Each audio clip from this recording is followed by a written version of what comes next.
Today is Wednesday, June 24th, 2020. Coming up on Roland Martin Unfiltered, breaking news. The three white men who killed Ahmaud Arbery have been indicted by a grand jury.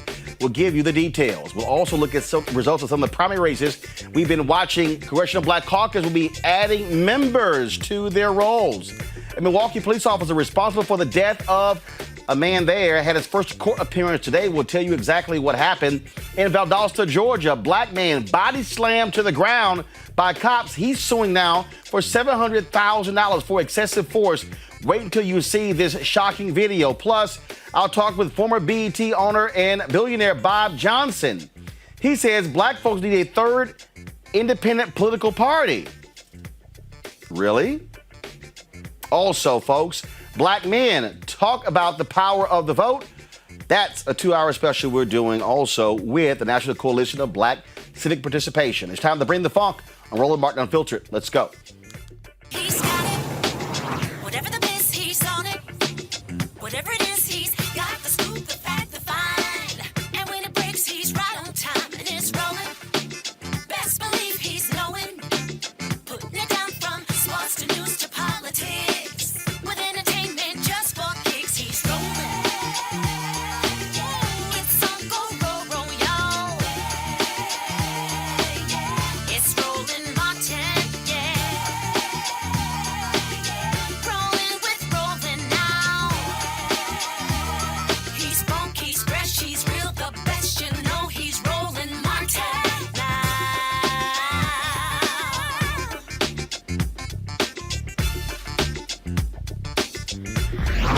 Martin. A Georgia grand jury has indicted Travis McMichael, Greg McMichael, and William Bryan on malice and felony murder charges in the February 23rd murder of Ahmaud Arbery. The indictment returned today formally charges each of the three defendants with 9 counts: malice murder, felony murder, 4 counts, aggravated assault, 2 counts, false imprisonment, and criminal attempt to commit false imprisonment. We certainly have been covering this story, and we'll give you the latest on exactly what happens in that case. It is not a shock there, of course, once the Georgia Bureau of Investigation got involved and then led the arrest of those 3. Joining me right now is A. Scott Bolden, former chair, National Bar Association Political Action Committee; Robert Patillo, executive director, Rainbow Push Coalition Peachtree Street Project; Lauren Victoria Burke, who writes for NNPA. Robert, I want to start with you there in Georgia. Again, this is a stark contrast to those first 3 district attorneys who pretty much sat on this case. This case has picked up steam since the GBI took it over. Absolutely, and I think what was the most important was that video coming out. Once you started looking into the inconsistencies in the stories of the McMichaels, also the statements from the police officers who responded at the scene, stating that they wanted to arrest them at that time, but the district attorney would not allow them to. Once we found out the information about there being no string of break-ins, and also the testimony from the third co-defendant stating that after the shooting, Travis McMichael stood over the body and said a racial slur, effing N-word, to the dead body of Mr. Arbery. I think with that information being available, that there was no way this was coming back from a grand jury without an indictment. The next steps will be the preliminary hearing in Georgia, but because we have a statewide judicial emergency due to coronavirus, after the preliminary hearing, it's an unknown at this time what the timetable for trial will be. This, of course, Scott, again, is an important case. Bottom line is, once you got it out of the hands of those local DAs who are very close to the McMichaels, you saw how justice should work.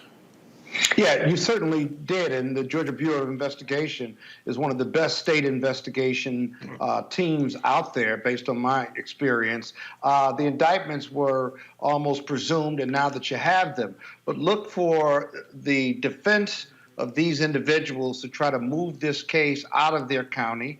It's being prosecuted by another county prosecutor, and so we'll have to stay vigilant. My colleague is right. We've got this emergency with COVID, and it looks like we're going to be looking at a second round. But at the same time, there's a lot of work to be done if the judiciary is down because of COVID. And look for the pressure to stay on to develop the tightest case, the best case, in a case whereby you can pick a fair and impartial jury and bring these convictions in the state of Georgia. So we'll have to stay tuned for it. But this wasn't really a lot of news. This was just confirmation news today. And Lauren, this is exactly what happens when you have public pressure. When that video came to light, bottom line is that's what changed this entire story.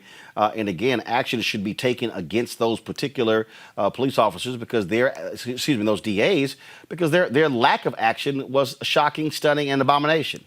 Oh, it was absolutely ridiculous. As Robert already said, the video was everything. Without the video, we wouldn't be sitting here. Without the video, this would not have gone viral, not known about it. News organizations would not have flooded in and repeated and replayed that video over and over again. So the video was absolutely everything. Absolutely. And so we're seeing more and more of these cases where video plays a critical role in terms of us being able to see what happens. Speaking of that, let's talk about this video. Antonio Smith is suing the city of Valdosta in Georgia due to excessive force claims stemming from a February 8th incident involving the Valdosta Police Department. Watch this video. About suspicious activity, man. Suspicious activity? Where about? They said someone. View that camera.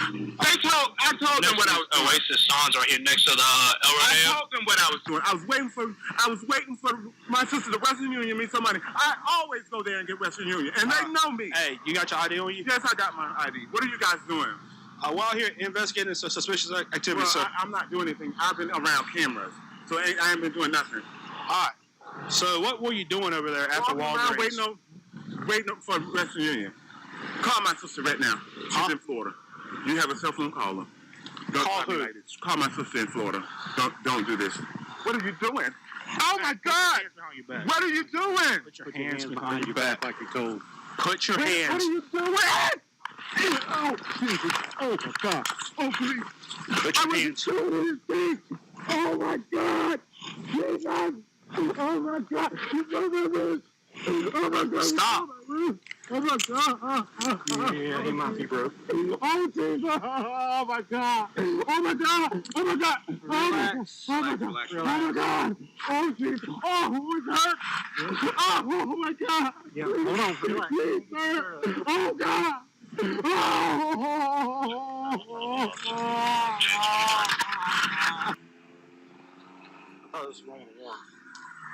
No, that's why I was trying to. No, because there's two different people. That's why I was trying to figure out if I had missed something. He told him to put his hands behind his back. Because they pointed this guy out too. The people at the store pointed him out also. Don't move you on, okay? Don't move you on. Okay, folks, when you see the rest of that video, you will actually see the officer who grabbed him from around his waist and body slammed him literally say, "What do you mean we got the wrong guy? Did you check his ID?" Scott, watching that whole video is crazy. And there was no need for the officer who walks up. What you do is you walk up, you listen to the other officer, you figure out what's going on. No, he immediately walks up, grabs the guy, put your hand behind your back, and then puts his arms around and body slams him, breaking the guy's wrist. Unbelievable. That is a video that ought to be used for the textbook on what not to do in a de-escalation or no escalation situation. They were questioning him. There were two people that have been pointed out. This officer that walked up did not confer with the other officers who were simply having a conversation with this gentleman. The gentleman gave him his sister, his ID, gave him his sister's information, and said, "Call my sister. I was waiting for Western Union. They know me." The gentleman that walked up didn't talk to anybody, didn't hear the conversation, then body slams him and puts cuffs on him, breaking his ribs. Are you kidding me? Why was any of that necessary? Robert, when you this was a nonviolent encounter, and he didn't even have any information. Robert, completely wrong. Robert, you see the full video, they realize, oh shit, what did we just do? I mean, it's like all they quickly realize, and there's this look like, what? Okay, like what do we do? Guess what? You're on candid camera. And, you know, they look like some little kids when they broke a toy trying to figure out what to tell their mother. Like, oh God, we broke this one too bad. I think he's actually hurt.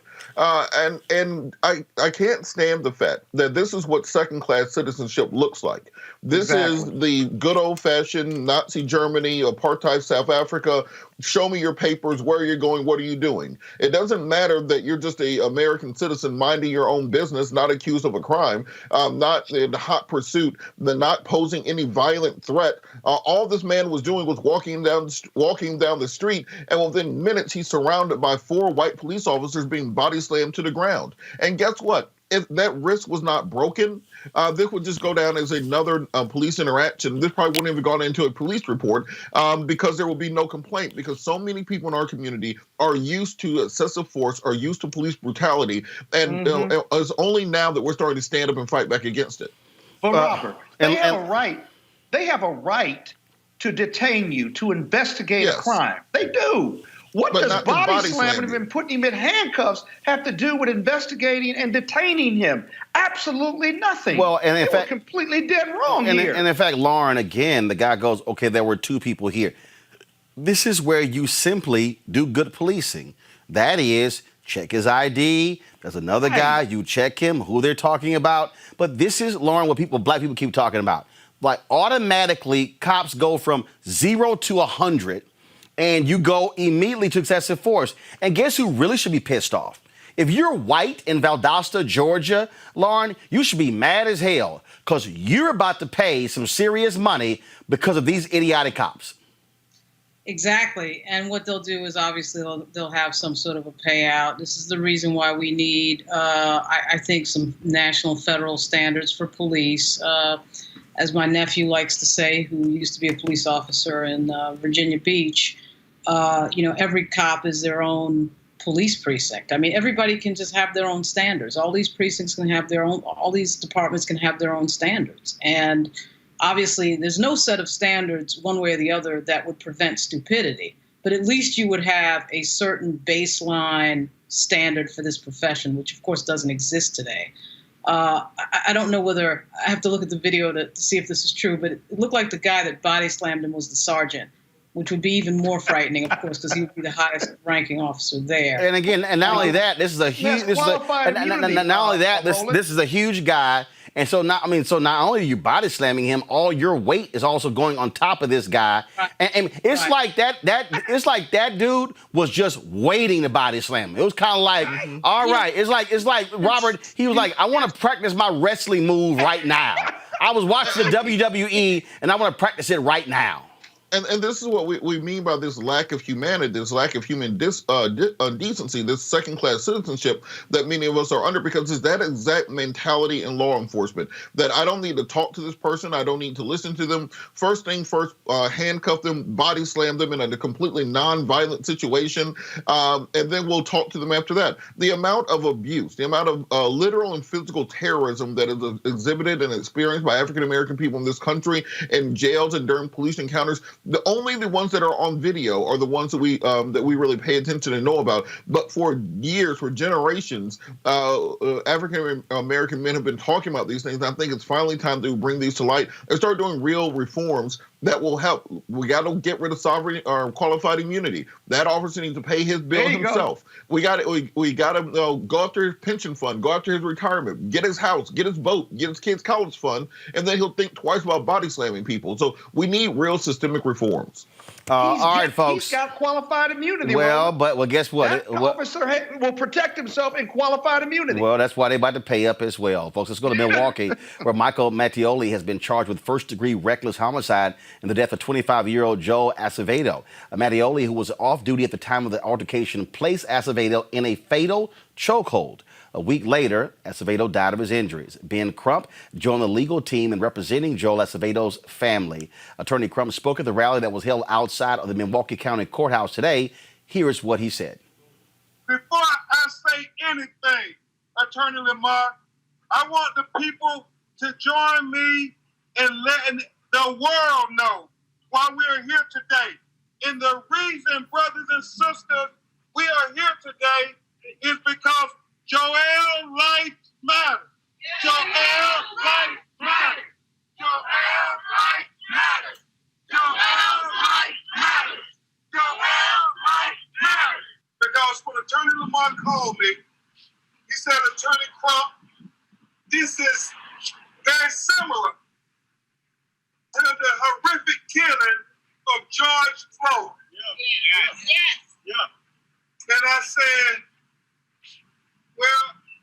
they have video?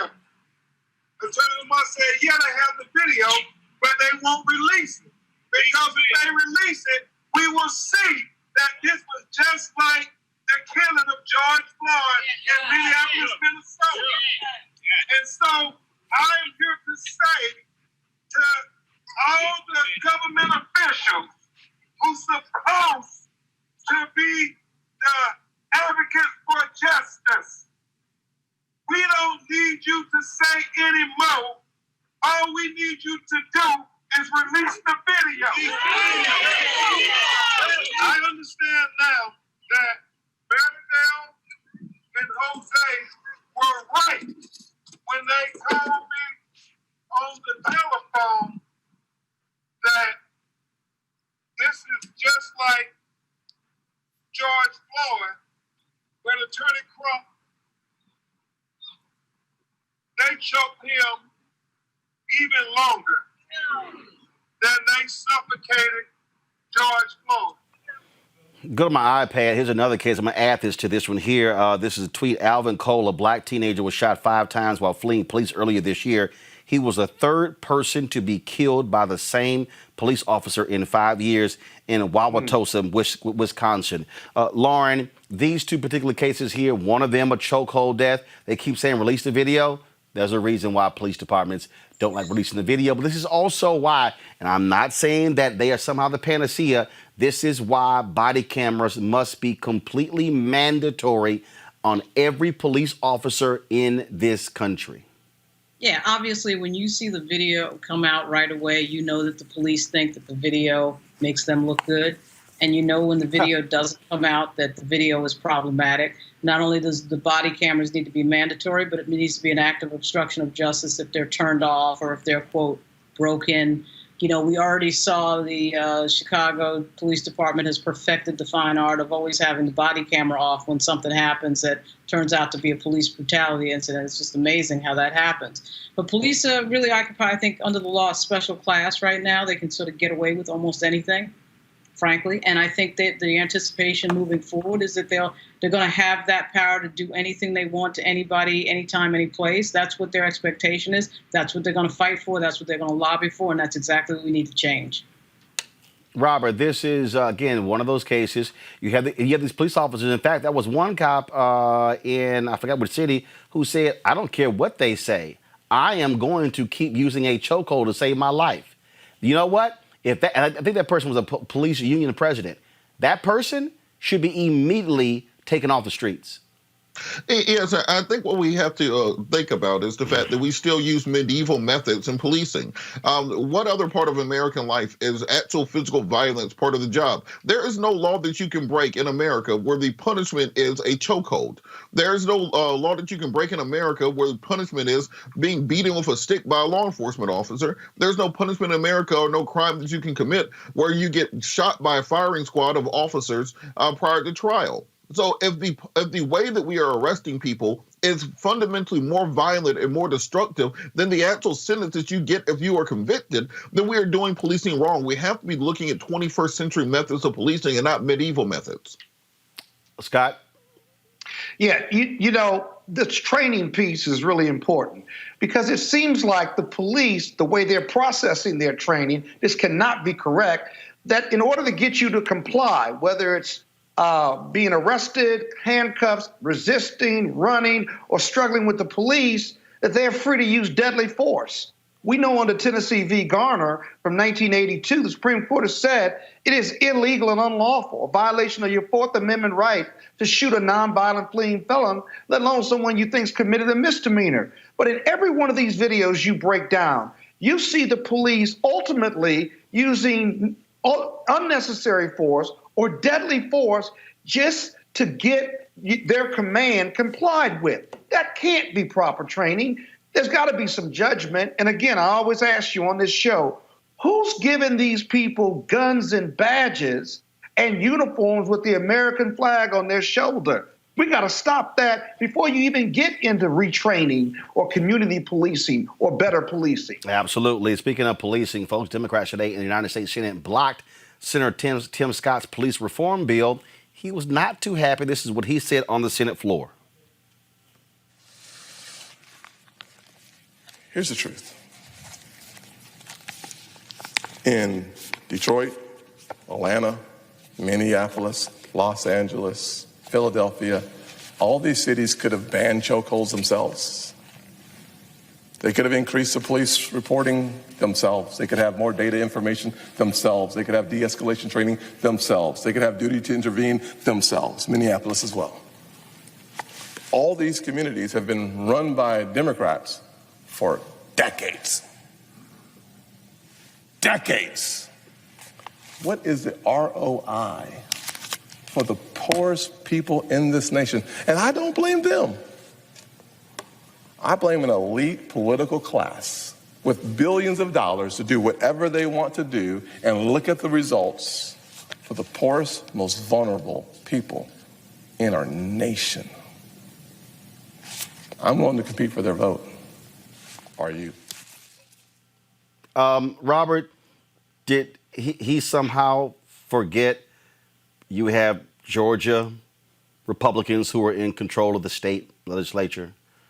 You have the previous governor of Illinois was a Republican. Now you have a Democrat. I mean, we can go down the line, but does he also realize contracts, police contracts that happen, and then who do they typically endorse in races? See, this is why, to me, this whole police reform debate is a joke when you want to frame this as a Republican or versus a Democrat deal. No, this is a state of mind in America where we're going to protect police at all costs, regardless of party. You're correct. And what I do think we have to do is fight this on a multilateral level. If there's anything to take from what Tim Scott said, is that, look, on your local level, instead of worrying about what's going on in Washington, D.C., what can you do to get your police department, to get your mayor, to get your city council, your county commission, your alderman? What can you do to get those people who are closest to you electorally to change the law, to change the rules, to change the regulations? We saw in Chicago, which is a heavily Democratic city, when Laquan McDonald was killed, we saw the exact same Jim Crow tactics from the police department that you will see in the darkest part of Mississippi. So let's work on making changes on the local level, and we'll let the national parties work themselves out. But there are things you can do to the city, persuade the city council person who lives on your block to make changes that will benefit yourself and your community. But here's the deal. Hold on. Here's the deal, Lauren, that what you're dealing with here. Democrats blocked it because they said, one, you had absolutely no discussion among the Senate Judiciary Committee. You didn't have any debate. You didn't have where typically these bills are worked out in committee. Republicans then complain, well, no, why won't you allow debate on the floor? So essentially what they wanted the Democrats to do was to vote on cloture to allow it to move forward and then have a debate.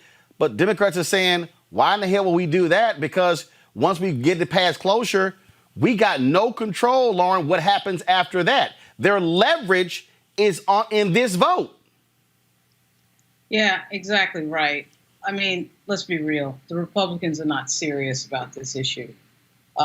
Their position effectively is that the police should be able to do whatever they want to whomever they want. The constituencies that Republicans generally represent are not disproportionately impacted by the mistakes that police make.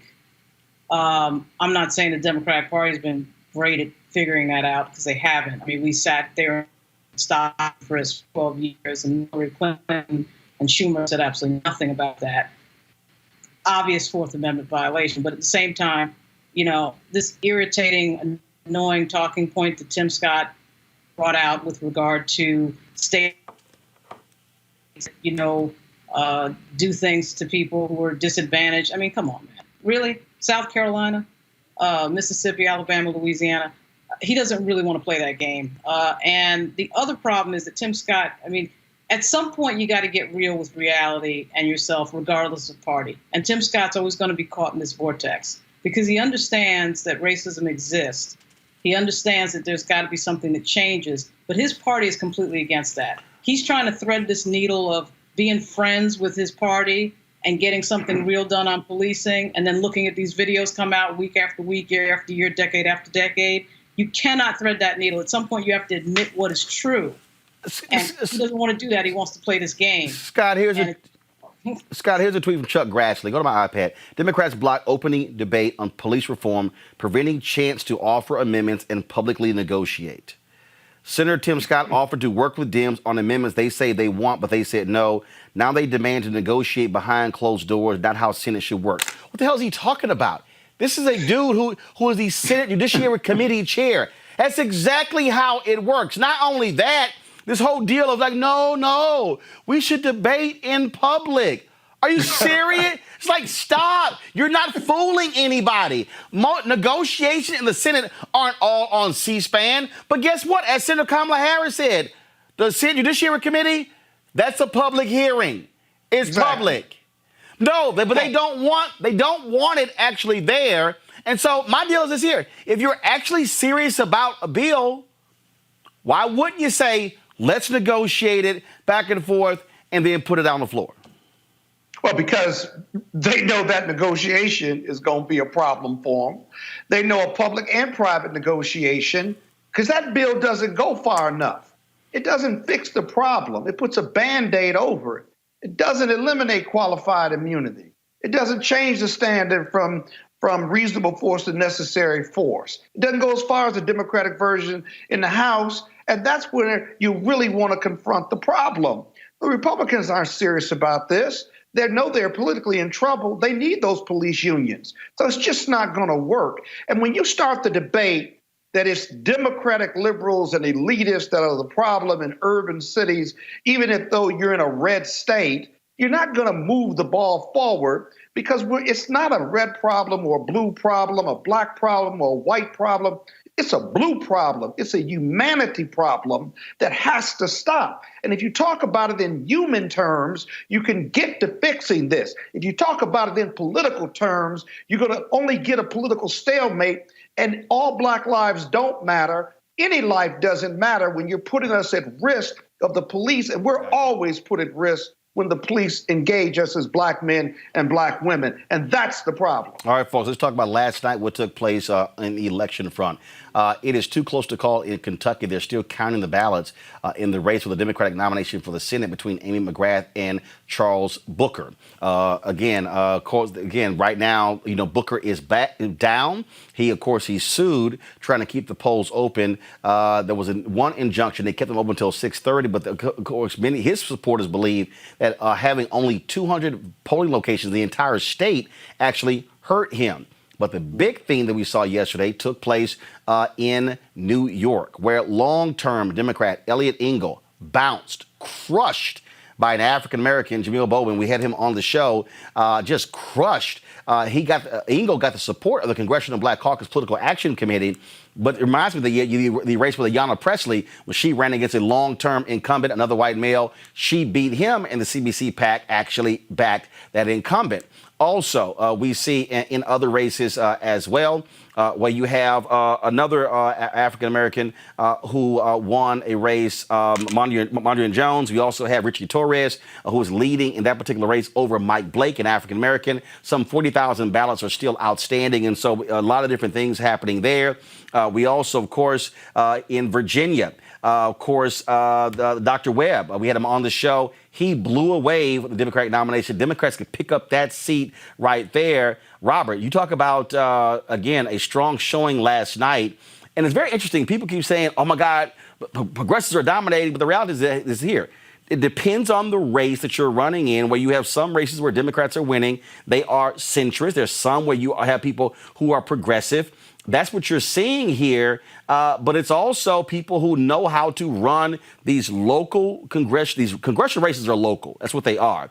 Engel got nailed by his opponent by saying, dude, how can you represent a district in New York when you've actually lived in Virginia for 27 years? That was the exact same argument AOC used against Joe Crowley when she beat him.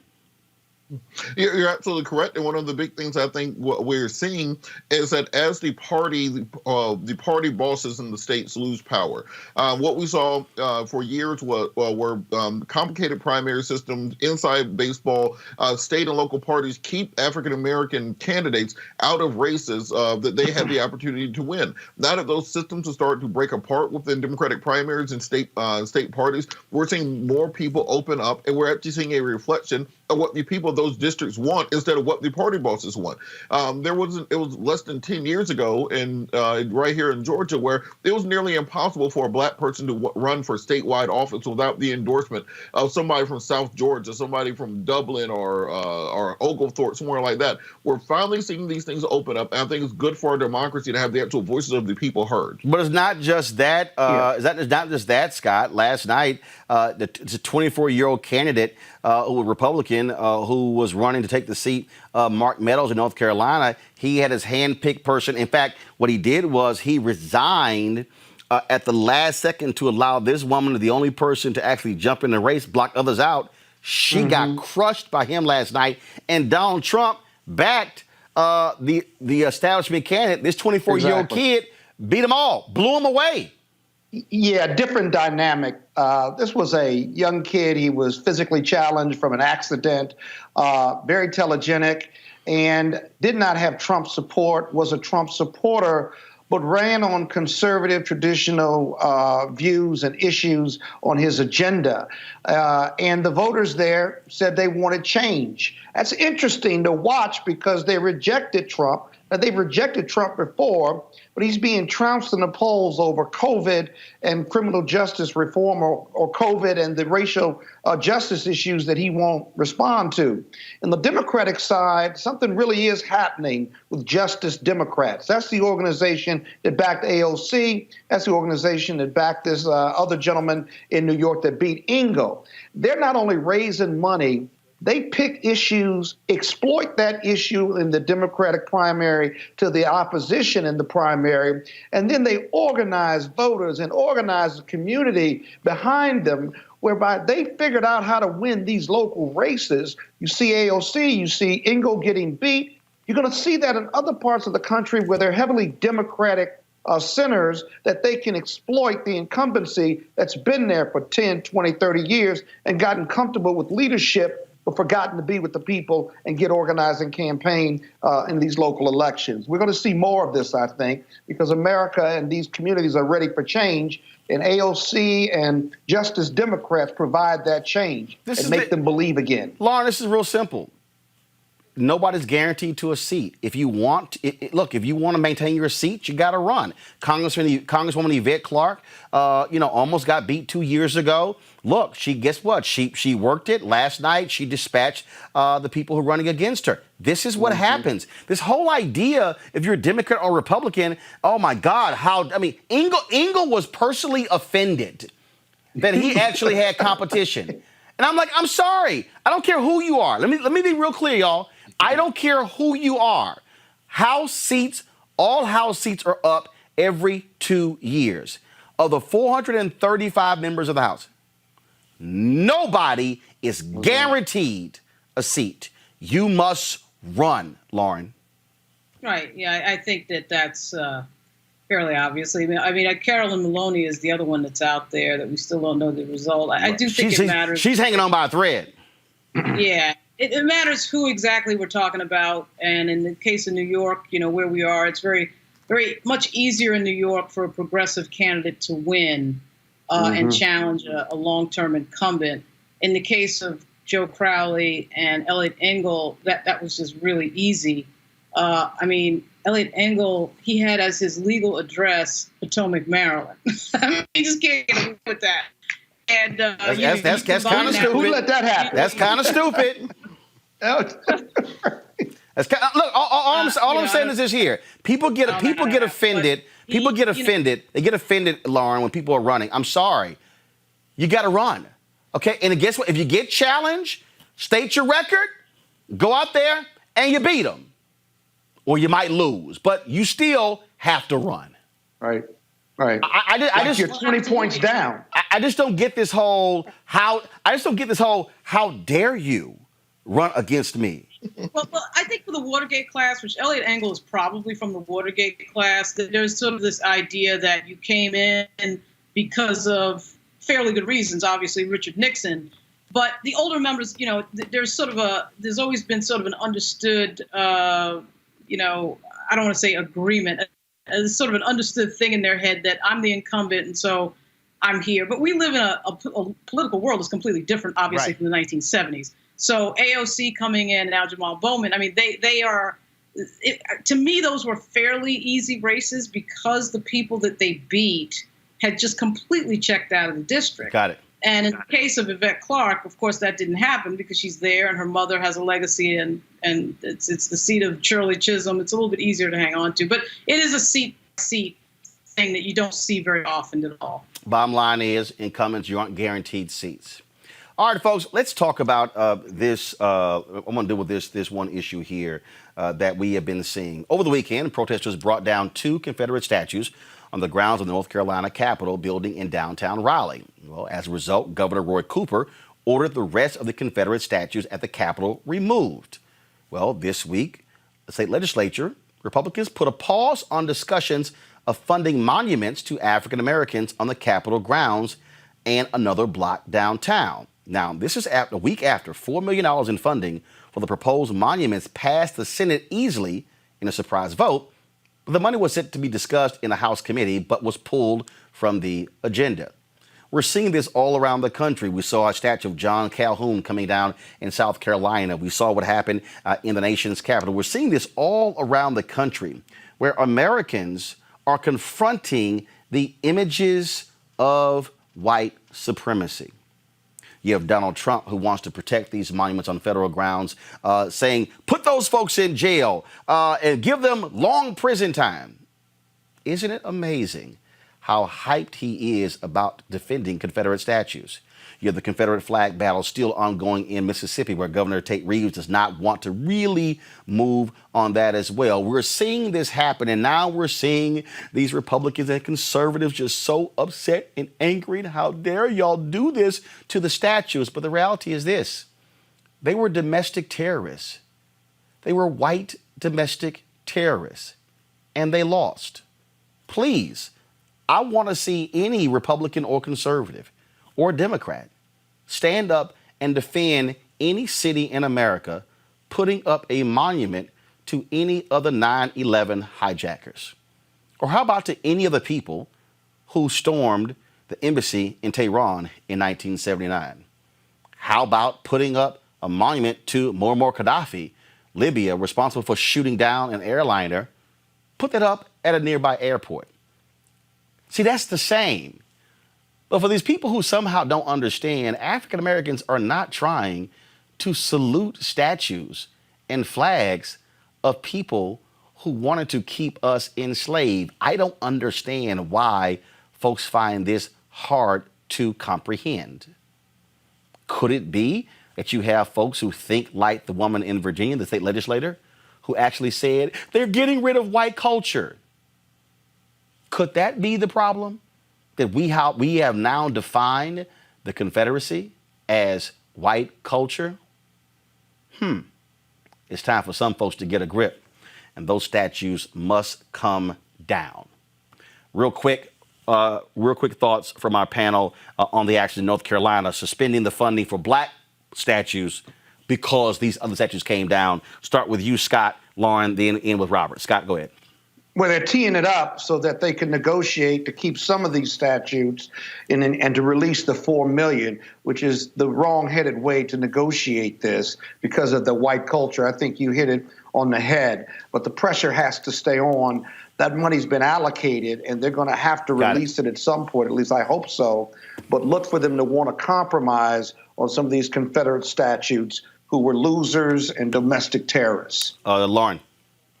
Yeah. They're making this argument that makes no sense, that it's sort of us versus them, white versus black. You take my statue down, I take your statue down, instead of looking at the actual individual who's been represented in the statue and what they represented when they were living. That's a conversation they don't want to have, and a conversation they would surely lose. So it's sad, it's a sad and pathetic argument to make. Robert?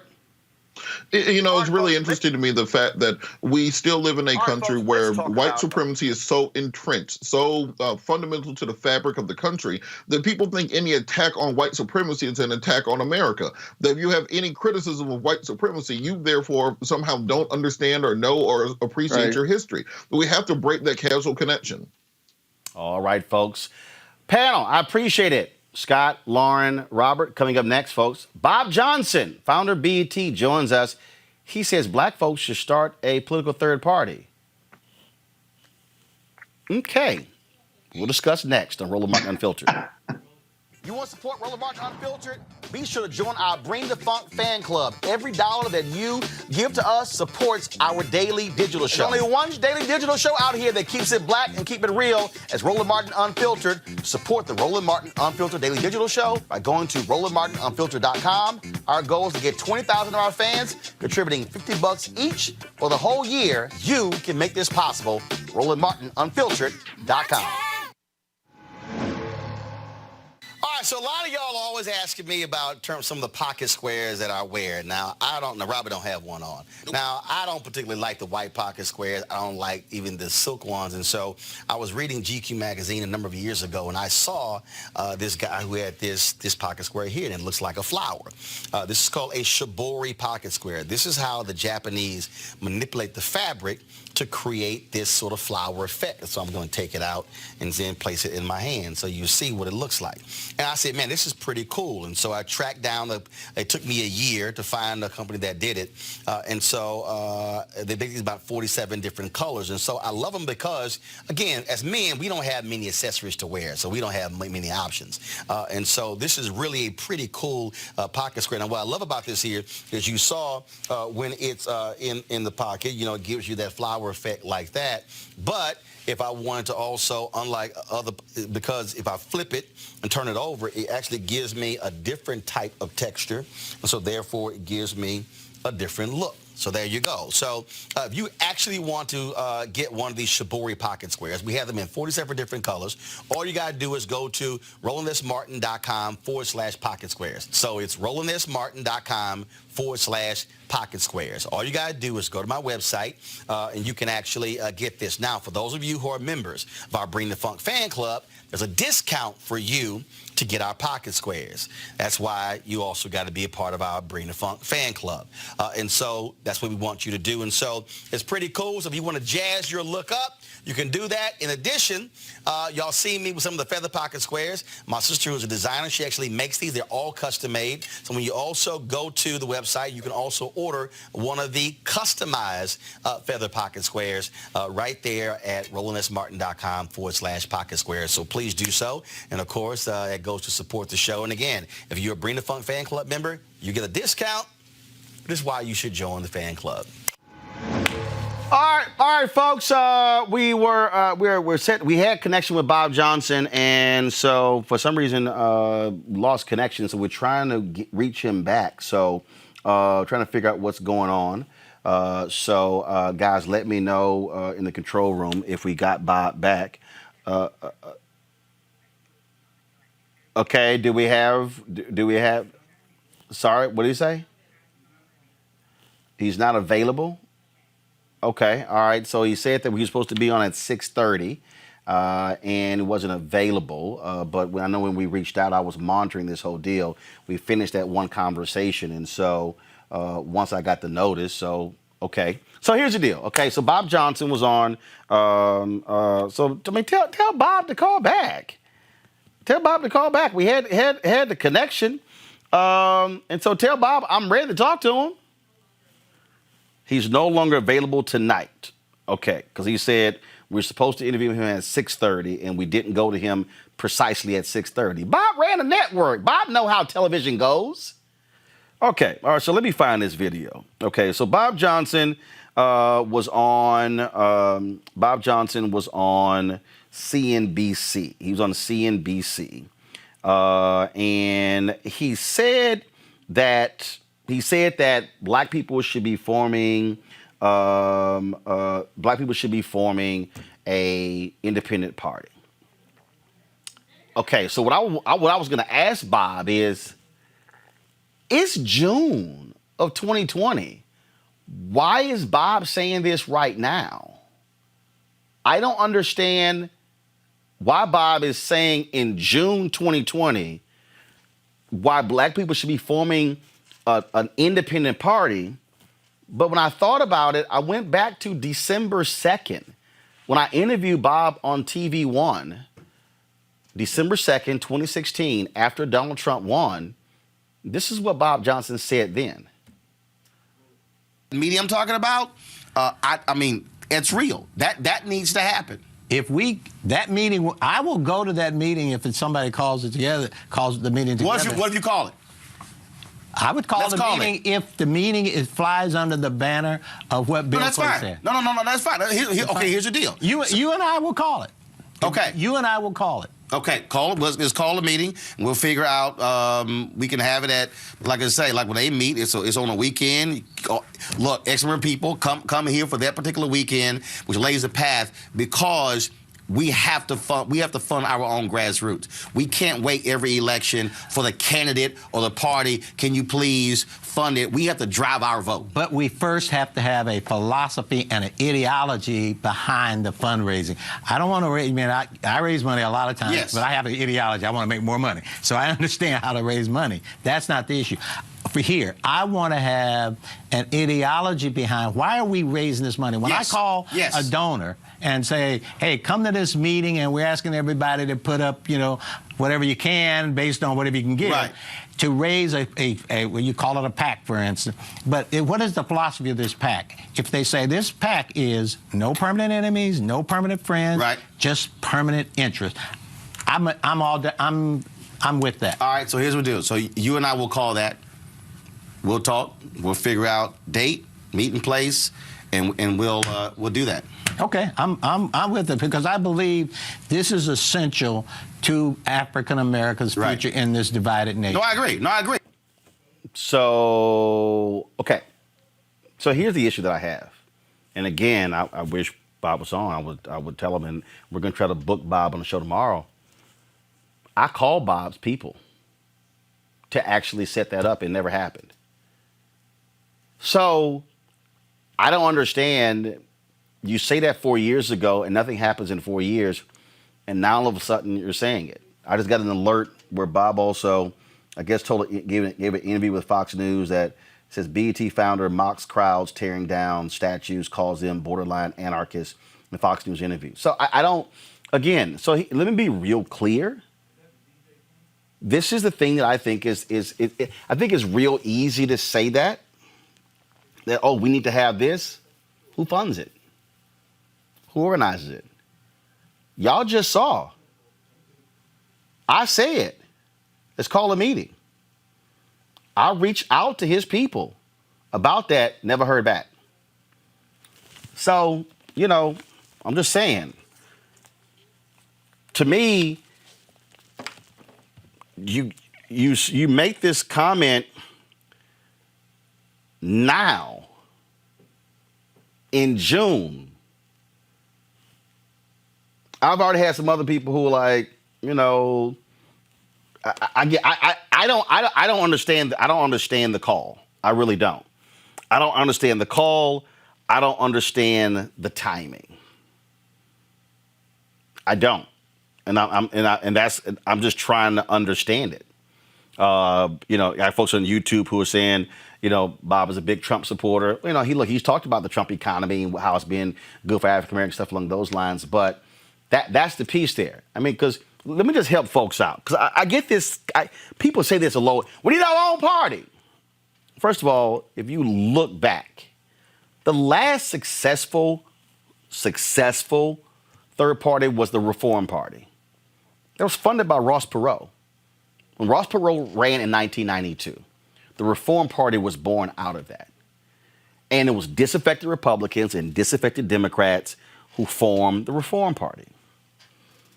There were people who felt that Ross Perot had too much control over the Reform Party. Jesse Ventura became governor of Minnesota as a Reform Party candidate. Now, people don't understand. There are other parties out there. In fact, the Libertarian Party. Let me just do this here.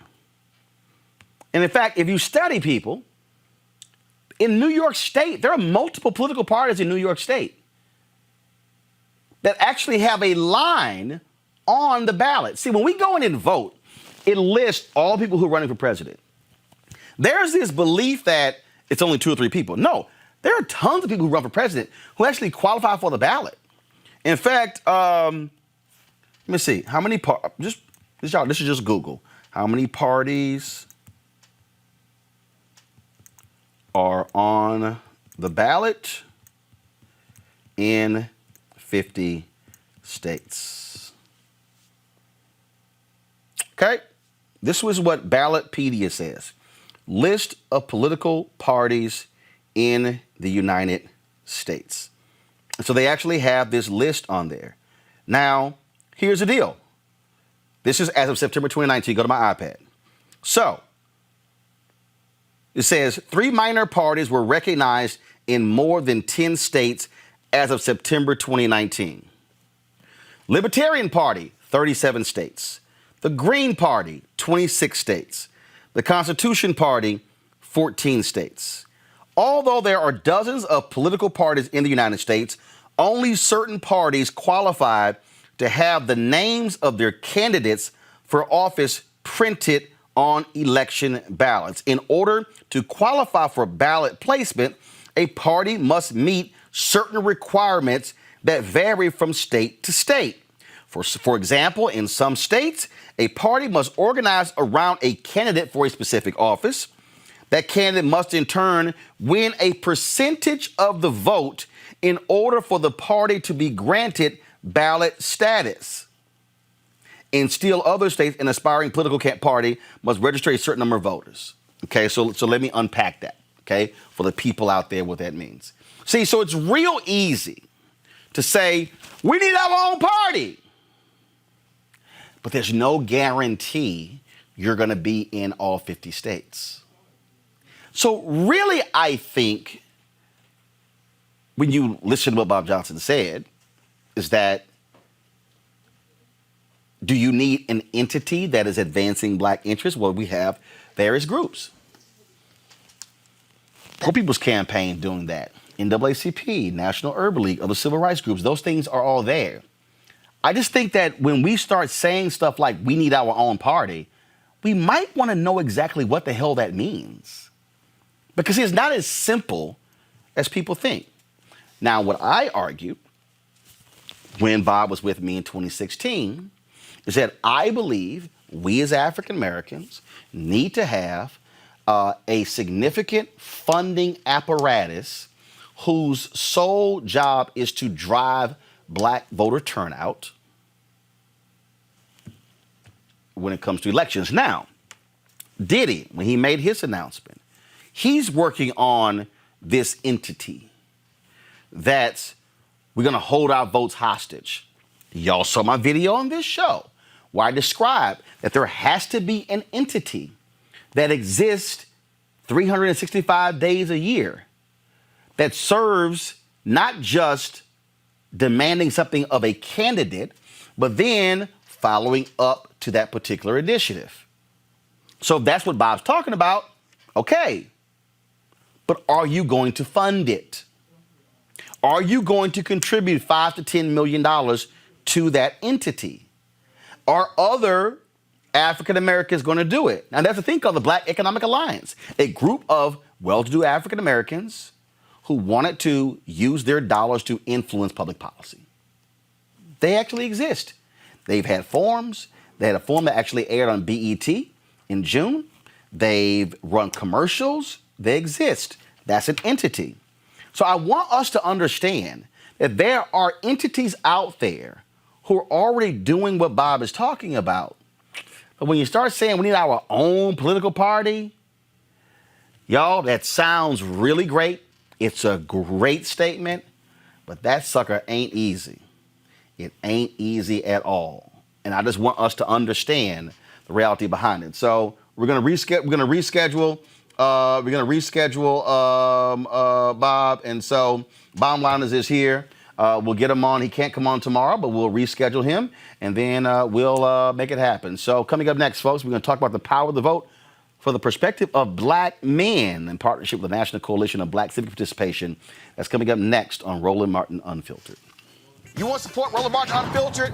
Be sure to join our Bring the Funk fan club. Every dollar that you give to us supports our daily digital show. There's only one daily digital show out here that keeps it black and keep it real as Roland Martin Unfiltered. Support the Roland Martin Unfiltered daily digital show by going to RolandMartinUnfiltered.com. Our goal is to get 20,000 of our fans contributing $50 each for the whole year. You can make this possible. RolandMartinUnfiltered.com.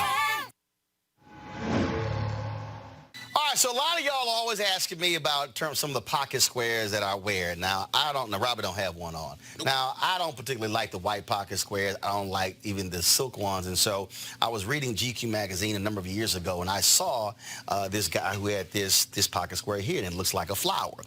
This is called a Shibori pocket square. This is how the Japanese manipulate the fabric to create this sort of flower effect. So I'm going to take it out and then place it in my hand so you see what it looks like.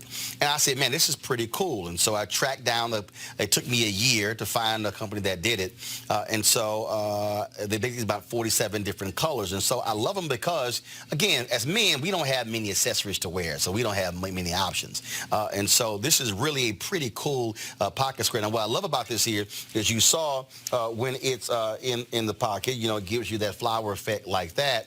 But if I wanted to also, unlike other, because if I flip it and turn it over, it actually gives me a different type of texture. And so therefore, it gives me a different look. So there you go. So if you actually want to get one of these Shibori pocket squares, we have them in 47 different colors. All you got to do is go to RolandSMartin.com/pocket squares. So it's RolandSMartin.com/pocket squares. All you got to do is go to my website, and you can actually get this. Now, for those of you who are members of our Bring the Funk fan club, there's a discount for you to get our pocket squares. That's why you also got to be a part of our Bring the Funk fan club.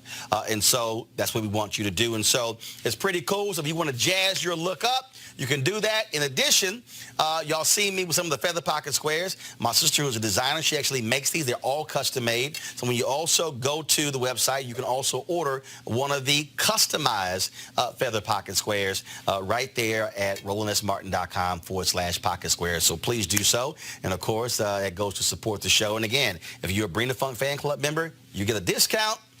This is why you should join the fan club.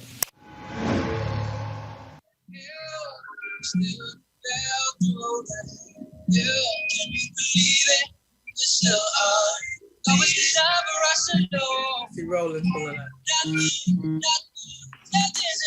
Participation. They, of course, have their town hall with young activists, specifically black men. In just a second, we're going to join them. I'll be moderating this conversation. The folks are going to be on the panel. Just pull up the graphic. Just kill the audio, please.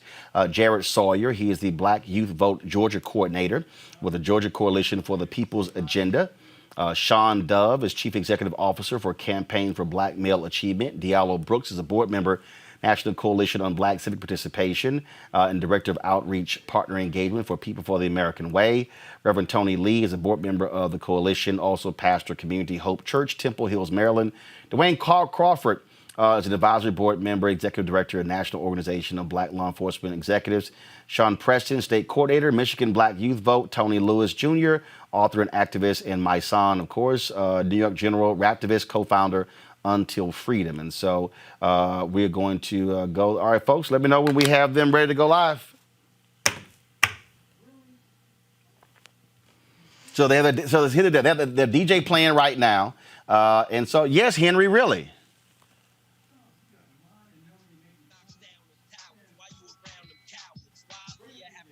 All right, so what they have, they got a DJ going, so that's where we saw. I've introduced all the panel there, and of course, we're talking about the impact of Black Lives Matter movement in the lives of black men and boys. So when ready to go, folks, let me know. Have they pulled their panelists up?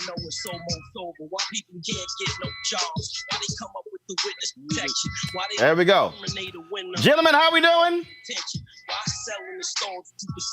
Can all of y'all hear me? All right, let's do this here. Let's kill the DJ music. I need to hear you. Okay, so let's do this here. Kill the DJ music on y'all end on the Zoom. and then let's go to the panel. Kill the DJ music, guys. We're live. We're live. Henry, hey, Henry, I need you to breathe. Calm down. You're yelling. I can't hear anything in here. So we're on. So to the panel, I've already to the panel. I see you, my son, there. To the panel, I introduced all of you already. I see you, Lon Walls, there as well. And so I see the various folks who are on. I'll start with Melanie. You're with the coalition, so please explain the very specific plans when it comes to reaching black men for the election. Lon is hi, Roland. How are you? Great. Lon Walls is going to open us up. Yep. All right. Thank you, Melanie. I'm Lon Walls, lead communications consultant for the National Coalition on Black Civic Participation and founder of Walls Communications. On behalf of the National Coalition and Black Youth Vote, I want to welcome everyone to tonight's virtual town hall with the theme, Brothers, Can We Talk? But before we get started, I want to give a shout out to DJ Hollywood Reds for getting us started with his music. Got us into the mood, and we kind of go from there. During the past few weeks, he's been busy on Black Lives Matter Plaza here in D.C., providing inspiration to protesters and those who want to make a change. And with that brings us to tonight's town hall, an examination and discussion of the Black Lives Matter movement and how it impacts the lives of Black men specifically. Black men, the phrase, I can't breathe, does more than just apply to a treatment by the police. It resonates throughout our daily lives with the jobs we can't get, the promotions that never come, the healthcare system that's failed us, and simply trying to survive financially, emotionally, and spiritually. Tonight's town hall alone won't solve all those problems, but of course we can put those issues on the table so they can be discussed. And trying to address these problems through civic engagement is what the National Coalition on Black Civic Participation has been doing for almost 40 years. The person who's been leading that charge has been Melanie Campbell, the organization's president and CEO. Hold on 1 second, folks. Can you mute? Because I'm getting the sound for a number of them, and your sound is not coming through clear. So, folks, if you can actually mute your microphones, Lon, go ahead and finish, please. Okay, and trying to address these problems through civic engagement is exactly what the National Coalition on Black Civic Participation does and has been doing for 40 years. The person who's been leading that charge is Melanie Campbell, the organization's CEO and president. She's truly been a tireless and fearless leader for all of us. Allow me to introduce Melanie Campbell to offer her thoughts about tonight's theme and introduce our moderator. Melanie, the screen is yours. Hello, hi. Thanks, Lon. Thanks, Roland, for partnering with Roland Martin Unfiltered, and all of you all, our brothers. I would spend the time if I started talking individually. Thank everyone on this discussion. It's something that we know at the National Coalition. We do a lot of work around what focus on Black women and girls. We do a big focus around voting. And things like that. But we thought it was really, really important that we, as an organization, focus in on lifting up our brothers, our brothers, and those who are watching in this moment. It is I believe, a transformational moment. And each of you are already doing the good works from your various perches. And so this is the start of a conversation. Obviously, with so many of you all on the call, it won't be a long conversation, but it will be a start of something that we want to, at the organization, to take, listen, and then build on this for future, not just conversations, but future ways that we can work together collectively to bring about the transformational change. We know that we are in a moment with the Black Lives Matter movement, that in many ways is very, very, very organic, led by our young people. And there's not a movement that has ever been successful without that. And so I'm going to turn it over and thank everybody for being on here and another panel that will be on later, and know that the National Coalition wants to be a part of the solution with you. And thank you for your leadership. And let's get this conversation started, Roland. Thank you again. All right. First and foremost, folks, we had a conversation last week with members of Alpha Phi Alpha, then also Philip Agnew and his initiative as well. And the reality is so much energy is around Black women, Black women, Black women. So I'm very curious to know, Sean, what are you hearing out there when you are talking with Black men? Do they feel as if they're being paid attention to, that the issues they care about are being addressed? Thanks, Roland, for that question. And I just got to lift up Melanie for just bringing this together because as Black men, where would we be without Black women? And in my network, I am hearing that, Black men are united. I lead the national campaign for Black male achievement, and for the last dozen years, there has been a growing movement around focusing on the issues of Black men and boys. And I just think that we are at a place now when we think of the Black Lives Matter movement where we have to decide, is this going to be different? Because quite frankly, there has been a part of me initially when I was like, here we go again. I could just send some of the same messages and tweets from 5 years ago with Freddie Gray and the uprising in Baltimore. But what I am feeling and what I am healing is an important slip of the tongue, because the whole issue of wellness and therapy with Black men, I think, has been elevated in this moment. First in the pandemic, and us saying it's okay as Black men to say that we need help, that we need to ask for help. But I really think that this is a transcendent moment. And I am hearing that from my network. I believe, Roland, that what Emmett Till meant for the ignition of the civil rights movement and his murder in 1955, the murder of George Floyd, coupled with so many other murders around this time, but specifically George Floyd, is the ignition of, I think, a modern day Black Lives Matter movement. And we're about to see a decade of change and disruption, unrest, like we saw in the 60s. And so there is excitement, and still there is some skepticism. Like, where do we as Black men wind up after all the fanfare and all of the attention around this issue fades away? Tony Lewis Jr., when we look at the issues that Black men say they're not being addressed, from your perspective, what are those? What should be talked about? I get police reform, that's one thing, but what else?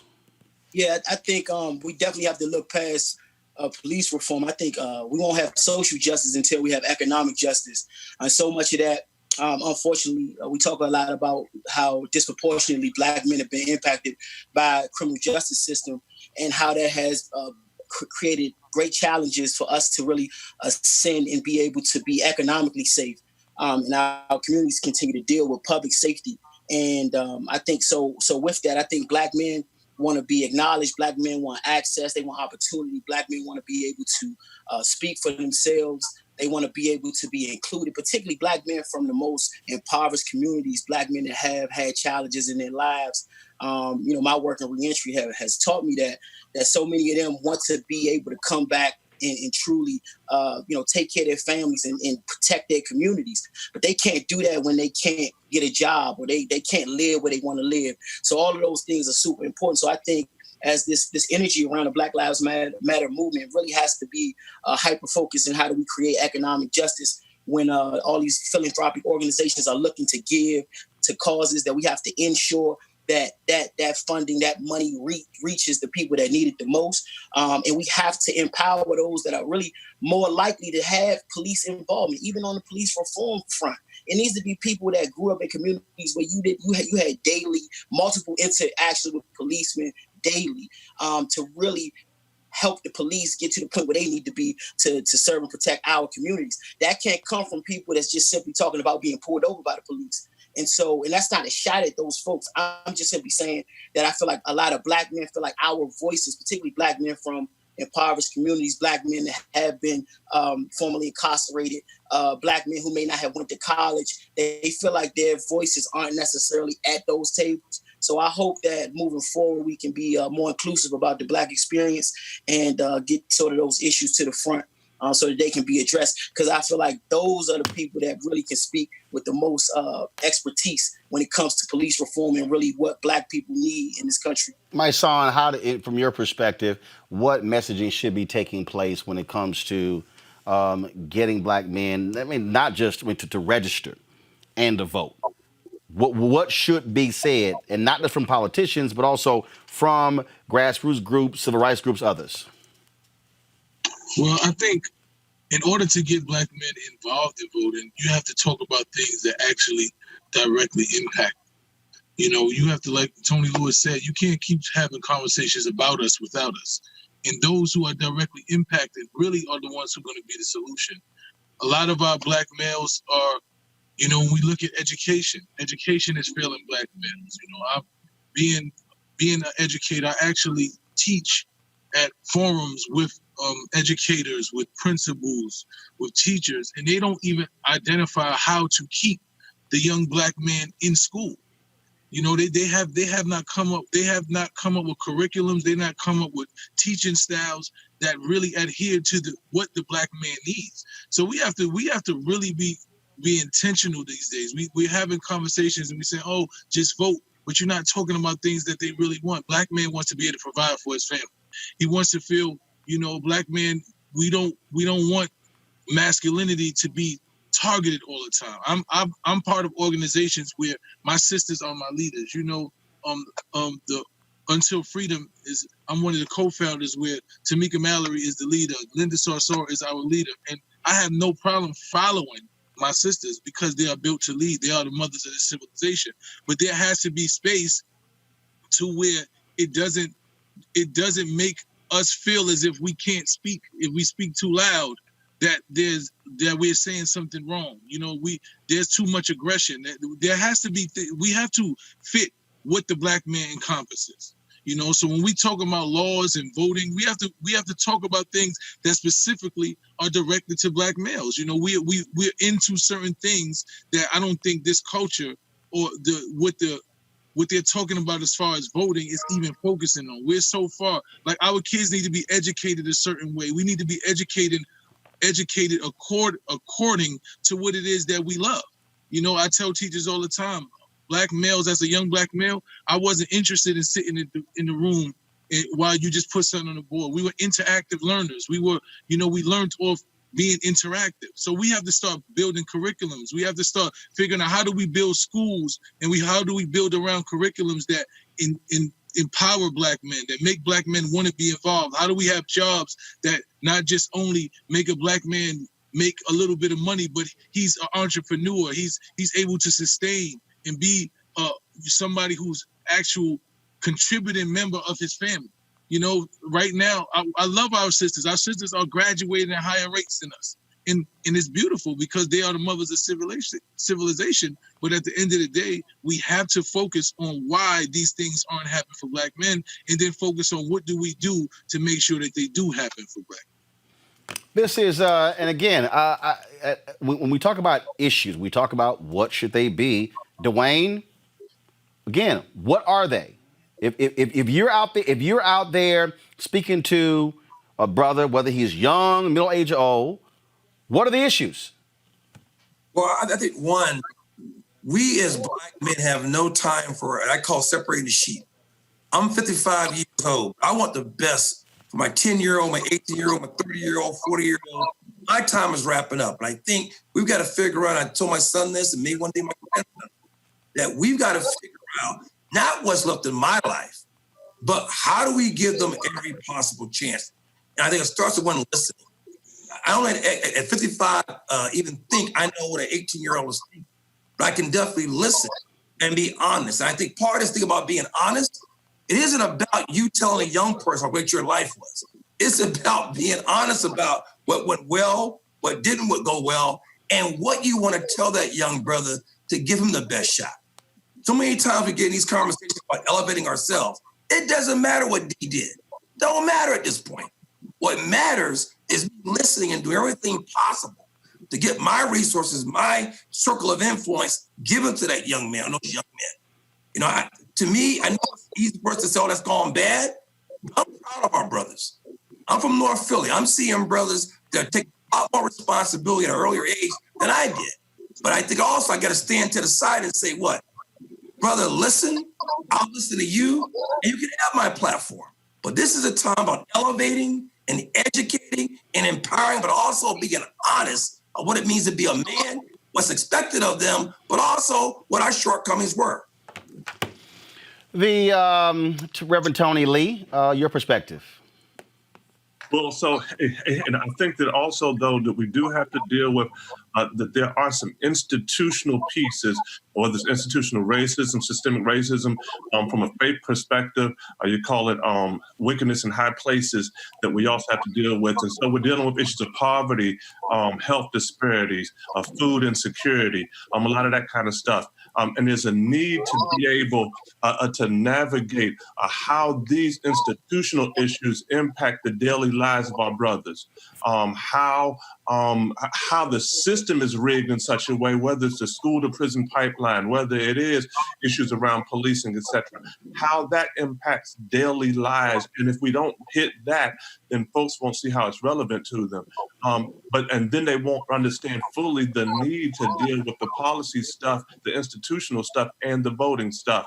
But we have to be able to make the connection between a lot of these systemic things and understand that you don't change, that you don't beat down systemic racism without a systemic response.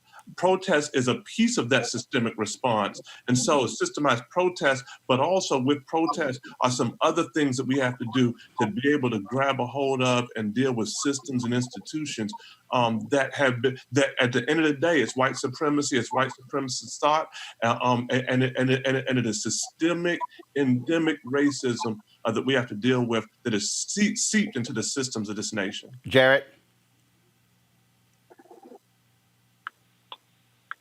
Yes, I actually echo the sentiments of everyone who's spoken already, and I believe that Black men comprehensively just want security. Young Black men, especially moving from adolescence into young adulthood, want social security. And when I say social security, I'm not talking about the government system or the benefits or anything into that nature, but the actual state of being secure and feeling secure. If you just Jared, 1 second, Jared. If you hold on, Jared. If you got your microphone open, people just mute it.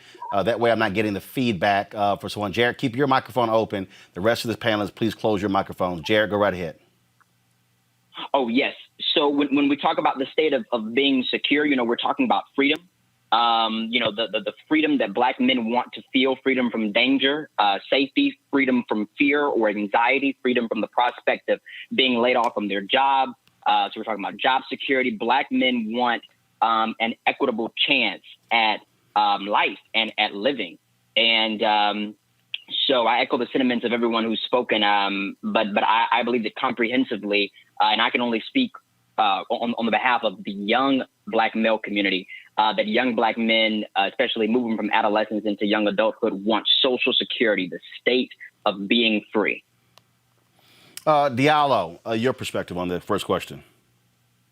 Yeah, I kind of want to go back to something that Tony Lewis mentioned too, is I really think that Black men also want to be seen and have a space to be seen and heard, that their voices are able to be elevated in the conversations about what's happening to them in their communities. And I think what we have to do is we have to work collectively and understand that we have to really begin a process of bringing our community together, because oftentimes we have these conversations, they're very isolating. And so it was mentioned about how successful Black women are, but a lot of times in a lot of the conversations I see, it's pitting Black men against Black women instead of really what we need to do to heal the Black community in a way that we all can rise together. We can all work collectively to liberate ourselves from these systems of oppression. And what we need to do is we also need to make sure that as we're having these conversations, those that are most marginalized among us need to have spaces where their voices are heard. The struggles that they have are heard, that they can be seen, because oftentimes as Black men, a lot of us walk through spaces and we're seen in a way that's demonized. And it starts from birth through adolescence, and that that's part of the history of this country.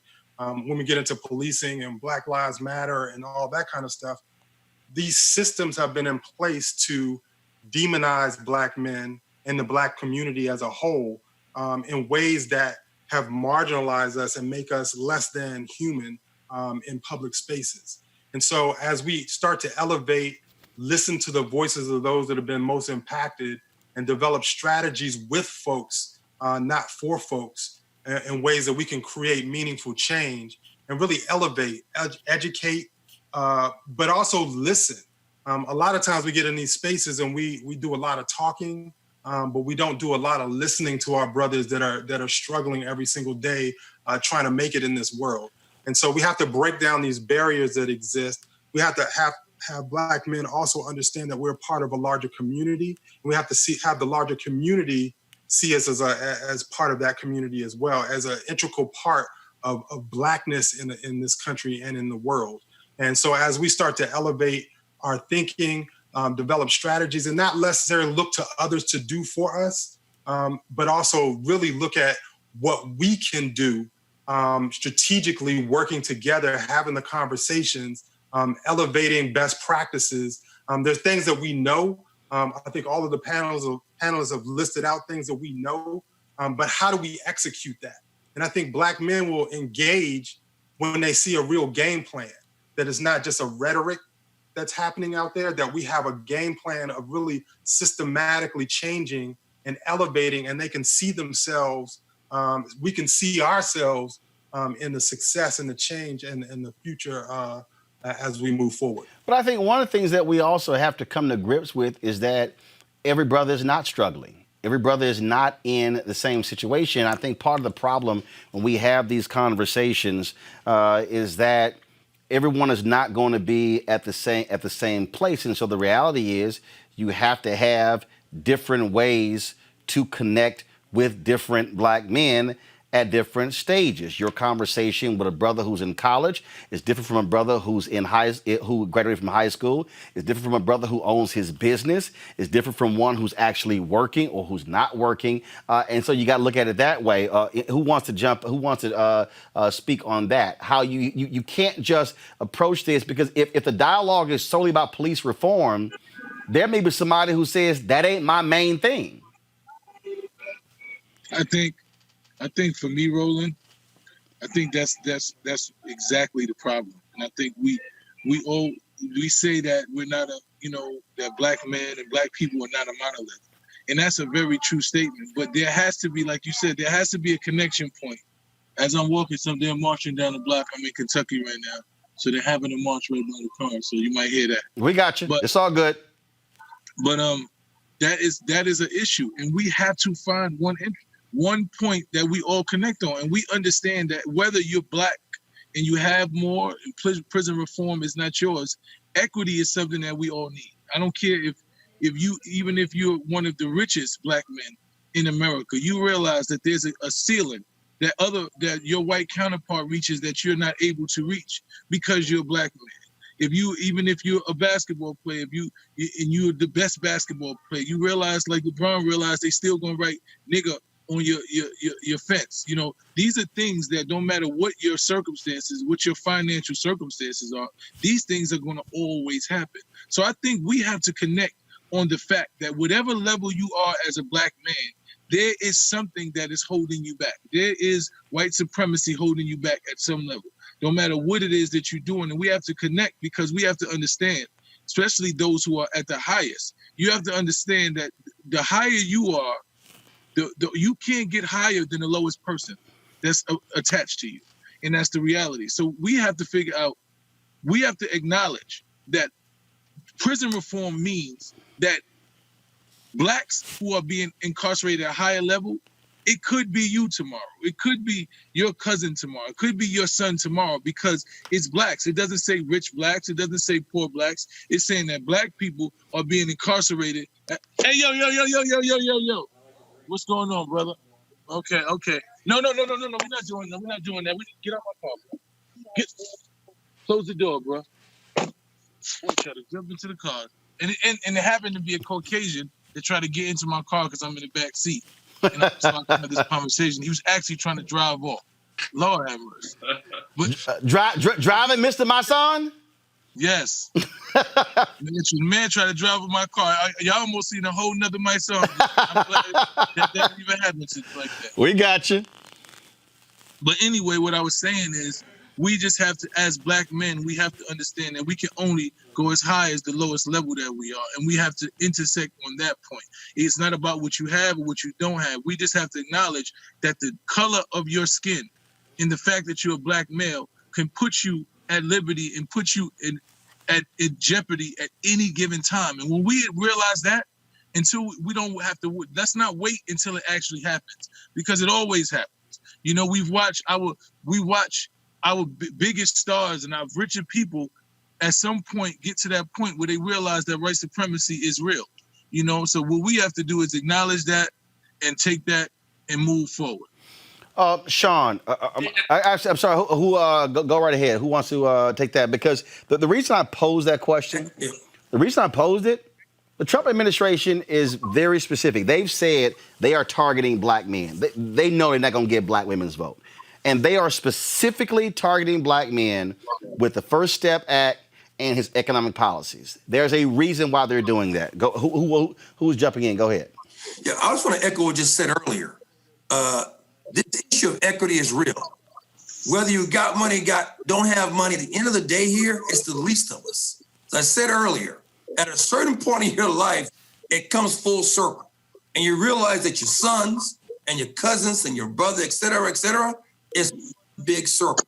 We've got to dig it and say, who's the least of us? And this issue of equity is real. You can ask anyone that's talking right now as part of this panel has had a serious inequity that occurred in their life. Bro, what you doing, man? Them to have to take a serious. Guys, be sure to mute the other microphones, please, and then go right ahead. You better be tripping, man. I just want to echo that and say, I think this equity part we should maybe delve into. But we all got an example of a significant inequity that affected the trajectory of our life and that of our loved ones.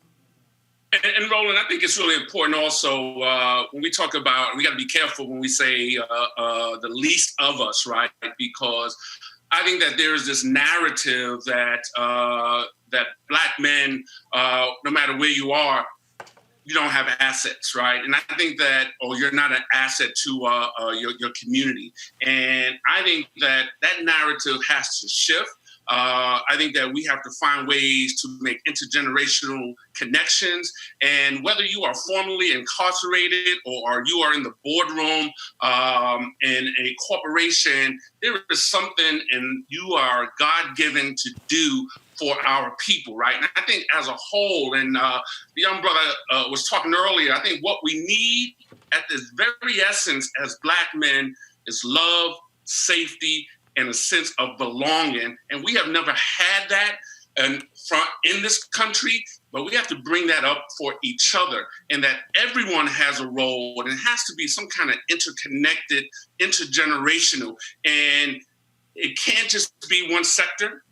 Philanthropy is not going to be the cavalry that comes to save the day. We have to understand that we are the cavalry in our own communities, right? We are the curators of the change. And we have so much in our communities that is rich. We can fund ourselves. When we look at the faith community and the resources and how we give, Black people give more than anybody else in this nation. We serve more than anybody else. But we have this opportunity in this transcendent moment of Black Lives Matter to not just focus on policing. That is an important issue.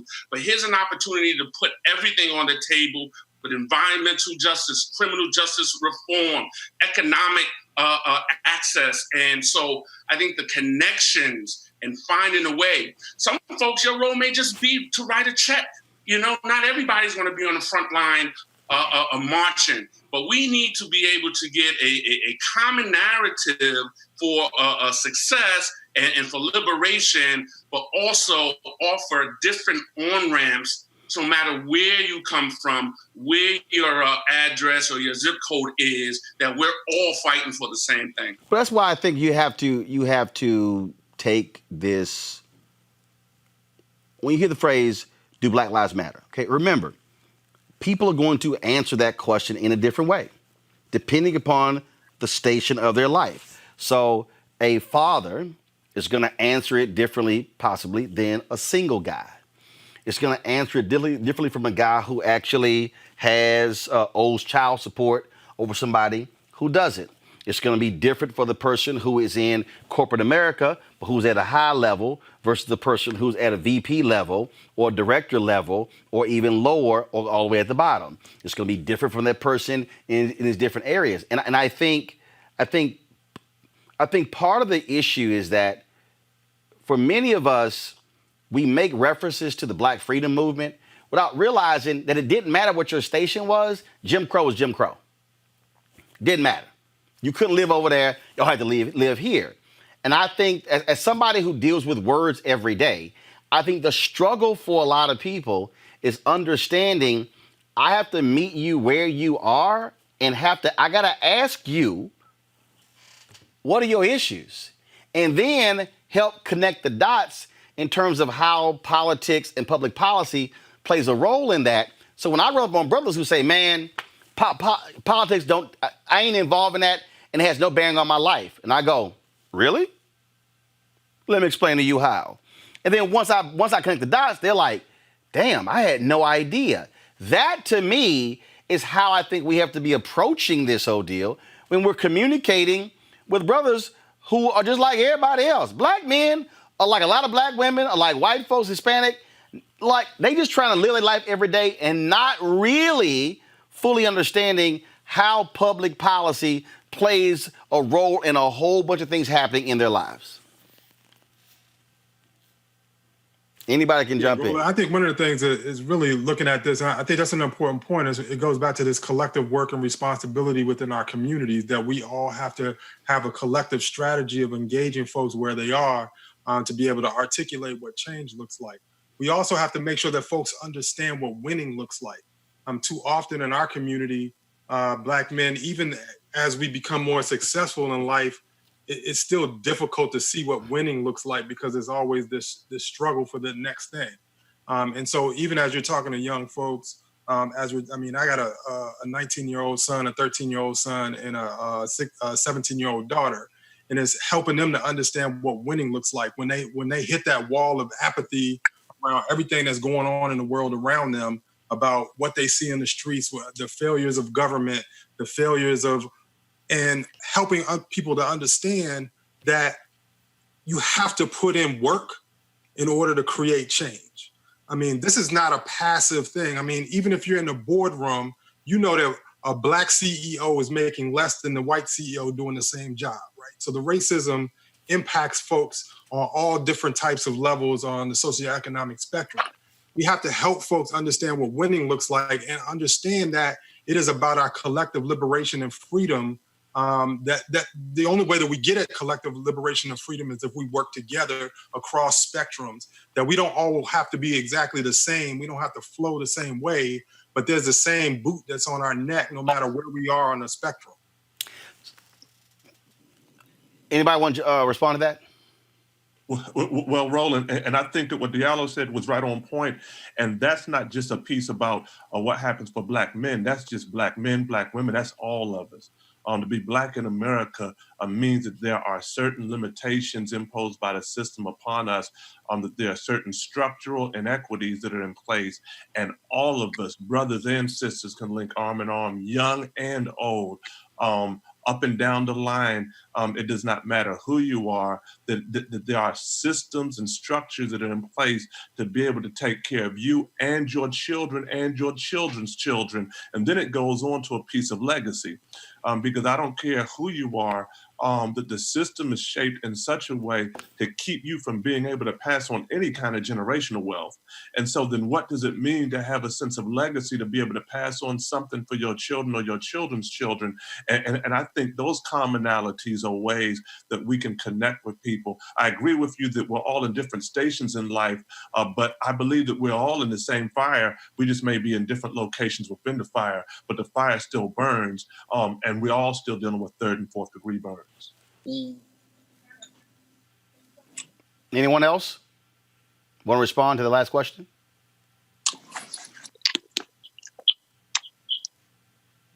So let me pick up. I want to pick up on that because again, and break it down even further. So you talked about income inequality. You talked about the creation of wealth and being able to pass stuff down. And the reason I'm keep returning to this when it comes to the messaging, and that is this here. If I'm talking to a brother who's a homeowner, I'm going to have to talk to him in a different way than a brother who's a renter, than a brother who lives with his parents. I'm going to have to talk to somebody in a different way. And I think part of this, a lot of times it's real easy. I think it's easy on us when we talk about the collective, because we sort of want to be able to say, okay, everybody I'm talking to, we're all dealing with the exact same thing here. But it's degrees. I've actually heard black men say, hey, on a daily basis, I don't have that same encounter with police. So that's really not my number one or number two issue. This is.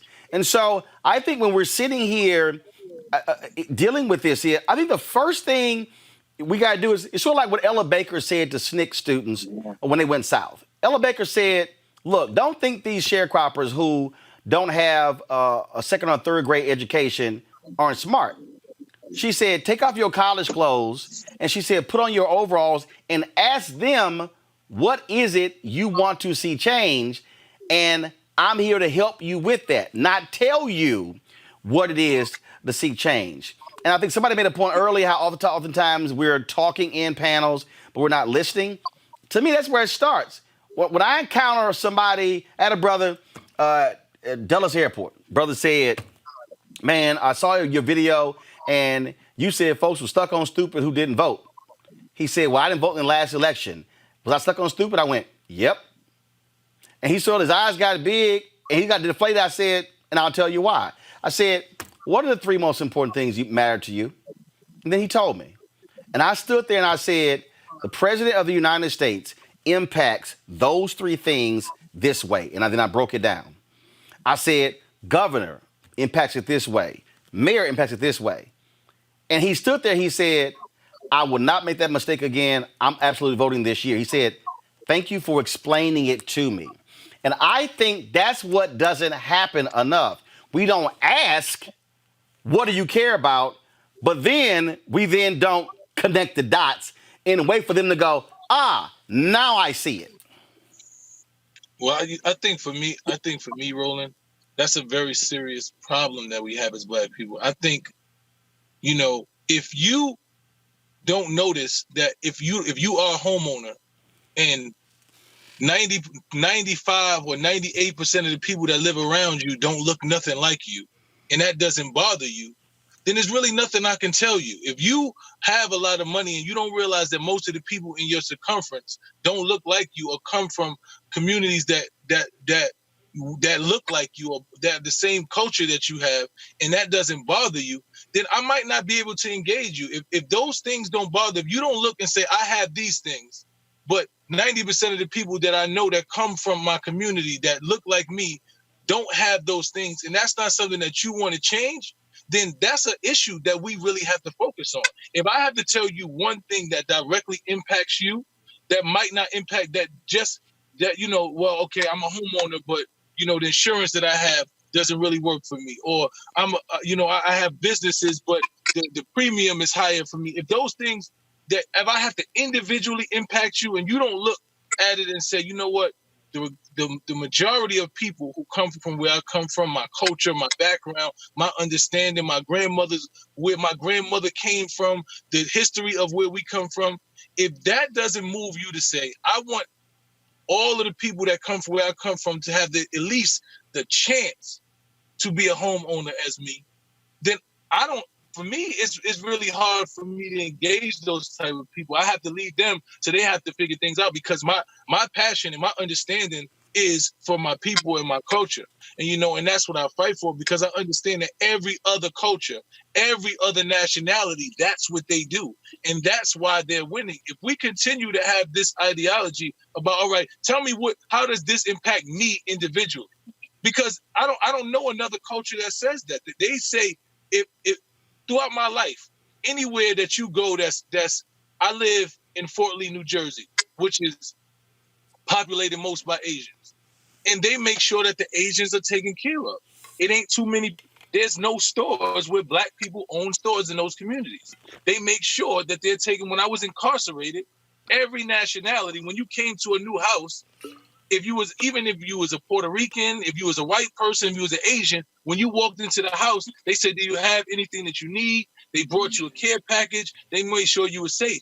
Black people weren't doing that because there was this individual mind state. So until we get out of that mind state and realize that just because I'm okay, everything is not okay, I don't know how we're going to win. And the other side of that, though, is that we have to look at the systemic side. And yes, there may be some Black folks that are not doing that, but we also have to look at redlining. We have to look at access to capital for Black businesses and entrepreneurs. We have to look at access to health care. And so I do believe that we also, and I think it was Rev Tony that brought up, that we have to have a systemic approach. I would venture to say that the commonality as a Black man, no matter what your economic status or sexual orientation is, that we want to leave a legacy, right? And I think that is where we can come together. Work that we have done with the Campaign for Black Male Achievement has been around the Black Male Equity Initiative, and we've talked about legacy wealth, and we have brought together in a room Black men, some of whom were formerly incarcerated, trying to get out of a debt, and others that were doing estate planning. But the central focus was our common faith, our shared faith, and it was done around the history. And I think that once we got to create these safe spaces, but I think that we have more in common infinitely than there are differences, no matter what your zip code or where you live. And that I think that we got to create those spaces around, we all want a simple legacy. And someone brought up the notion of, generational wealth. Who doesn't want that? And how do we organize around that kind of legacy is, I think, a strategy that we can speak to all Black men. Who wanted to jump in? Yeah, so to piggyback, I think it's important for us to look at it's a macro piece of this and it's a micro piece, right? So on the macro level, obviously we want to be able to live, we want to be able to thrive. I think Black Lives Matter can't just be about police not killing Black people or Black people just living. We want Black people in this country to live and thrive, and that's going to take white people sharing power. And some people may see that as un-American, but I feel like that's the reality. That's what we got to push for. And what that will do, in my opinion, is create the access to opportunity, create access to lending, create access to, economic justice, economic strength, which in turn, I think will allow a lot of Black men. I mean, we face with so much, particularly those that's growing up in impoverished communities. For us to even think that far ahead is not really realistic to a lot of young men because they're trying to survive, right? And so when you're in survival mode, you're not thinking about these things. That's why I think we got to find more ways for cross-fertilization among Black men. Like, I would love if just Black men would start moving back into certain communities so that young Black men that don't have, whatever the situation may be, they have access to you. And this can happen at the church, this can happen at the masjid or whatever the case may be.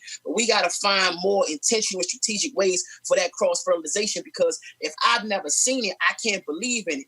And when you start talking to me about generational wealth, when you start talking to me about estate planning and life insurance and all of these things that's not conditional or not happening in my environment, I'm not going to be receptive to it. And so the only way we do that is for those Black men that are aware and have that knowledge and have even voting. I mean, I found myself standing in the gap so much in my city for all of these things that we're talking about, trying to be a translator, if you will, trying to be a living example. But when it don't touch people, when it's not in their experience. So what do we have to do about that? We got to find more ways to come together.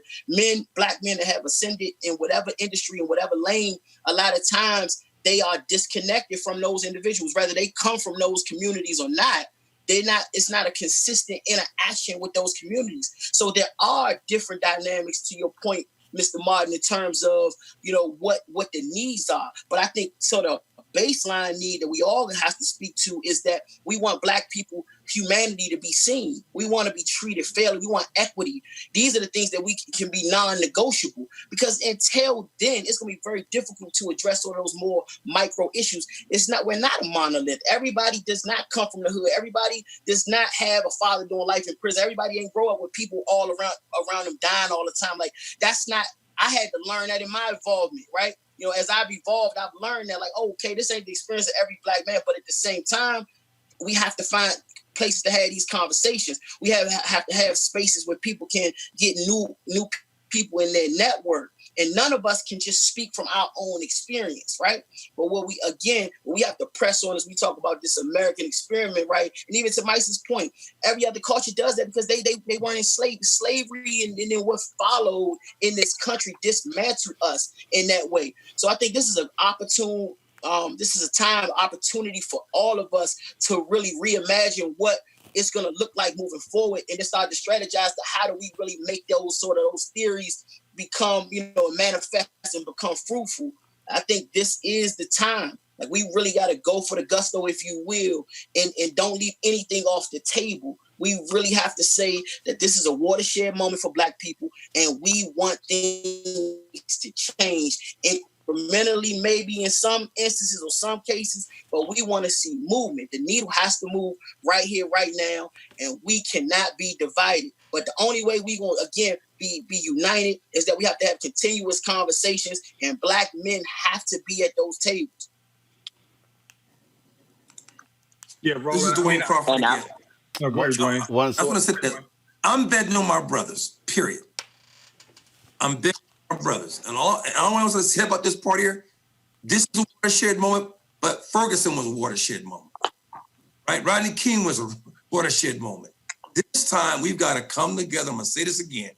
I humble myself and just listen. I've got to try to do my best in the balance of my life, give as much as I can to make sure my younger brothers are given every opportunity and how they define success. But I agree, it's communication we got to keep going. But we got to take advantage. I think what Black Lives Movement has done is, at least to me, you got a long way still to go in the sense of you got to get back out there and do everything possible. The same thing the saying goes in the scripture. Much is given, much is required. I've got to meet that requirement. Our brothers got to meet that requirement. We've got to do everything possible and leave a roadmap. When people see your legacy, I'm going to think about my family's going to do fine. My real legacy's got to be how many brothers did I lay down as much as I could the information and give them the best opportunity for success. I think Jared was trying to jump in. Was that Tony Lee Jr. or Jared? Black male empowerment. I think that Roland, you made a really good point that we definitely have to take a look at the messaging, because there's not been a singular messaging that's been able to resonate with every kind of Black man in this country. When I was at Morehouse, I read an article by Tommy Shelby where she posed the question, is the foundation of Black solidarity collective identity, or is it common oppression? And I think that we have to figure out how to translate in our private language, because I believe there's private language that we have to communicate to Black men, and then public language that we have to communicate to Black men. And I think we have to figure out how to translate in private language creatively the sentiments of what like Frederick Douglass said once, where he said that we're one with you under the ban of prejudice and proscription, one with you under the slander of inferiority, one with you in social and political disenfranchisement, that what you suffer, we suffer, what you endure, we endure. And so in an effort to really liberate Black men in America, especially young Black men, we as Black male leaders must really call on Black men to become a more unified collective agent for social change for the sake of us all. Because like what Martin Luther King Jr. said, whatever affects one directly affects all indirectly. And I can never be what I ought be until you are what you ought be. And that this is the interrelated structure of reality. And I think that we have to figure out the best way to communicate that to Black men in this country, especially this next generation of young Black men that's rising up, people around my age. What's the best way to communicate that so that we can truly be that collective agent for social change? Hey, Roland, I just want to say one thing real quick. I think Tony Lewis just hit something on the head, though. I think in this moment, we have a chance to reimagine what our future looks like. What we've seen through COVID and the disparities that exist in this country, across everything from economics to healthcare to police violence. We're seeing that. And so one of the things we need to do is really do a good job of reimagining what our future should look like and what winning looks like. You know, because when you're having conversations with folks, it's great to talk about the problem, but folks need to also hear what the solution looks like and how we plan on working together collectively to get there.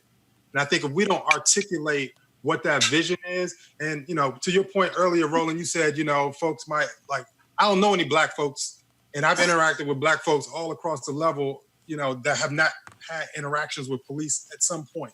Like, Black folks, I don't care where you live, at some point, you get that awakening where whiteness and white privilege and white fragility and racism smacks you right in your face. Right. Find it at some point in your life. But let me take it back. Sometimes it comes late for folks because they're blind to it. Right. And so, but back to the point, it's just really imagining what the future should look like and having the conversations necessary and a listening of how we are going to get there collectively. But I'll give you an example. The issue of racial. Hold on one second. Hold on one second. Hold on one second. Hold on one second. Hold on one second. Hold on, Sean, 1 second. Sean, hold on. I'm hold that point because I got to pick up what he just said. Like racial profiling. The reason racial profiling became a national story, it was because Black men of a certain income level were being stopped on the New Jersey Turnpike. That's actually how that thing really began to blow up. So what happened was you had brothers and sisters who were making good money. You're muted. I'm all of that. Okay. Okay. Here's the deal. Here's the deal. You have Black men. I think there's two sides of the coin. Sean, hold on. Sean, 1 second. Black community. Sean, hold on. Looks like. Sean, hold on. The side of that, we are not responsible for ending white supremacy. White people are responsible for ending white supremacy. If we can find $3 trillion in 2 weeks to respond to COVID-19. Because that was important, and I agree that is important. We can find $3 trillion for reparations. Black folks are not pulling those strings. So I think it's really, we have to be real clear on what we can do, but what is on white people and their responsibility and the pressures that we can continue and how they have to change and the onus that's on them. So I'll do this here, and Sean Preston, you can jump in. And this is the point I'm making. The racial profiling issue became national when Black people of a certain income were being stopped by cops. And what that hit them in the face was, I might be able to drive a Mercedes or a BMW, but I'm no different than somebody else who doesn't have my income. And so what happens, so you're absolutely right, people are hit. So African Americans who move into upscale neighborhoods, and then they're being stopped. Well, do you live here? Why are you? And they're looking for homes. All of a sudden, it's like, whoa, hold up. Yeah. So now they begin to realize my education, my degree, my salary, none of that stuff still matters. I'm still seen as a threat in the neighborhood. Sean Preston, I think what we have to do is, again, when it comes to hitting folks on these issues, it's like anything else. I'm gonna get you. I got to get to you where you are. Now, one person may be here, one person may be here, but I got to get to both of y'all. So I got to figure out how to get to you to realize we in this thing together. But I got to first figure out. I got to meet you where you are, and then if that means not bringing you up. That's great. But what I can't do is not talk to you or say you're not worth it because your voice still matters and your vote still matters.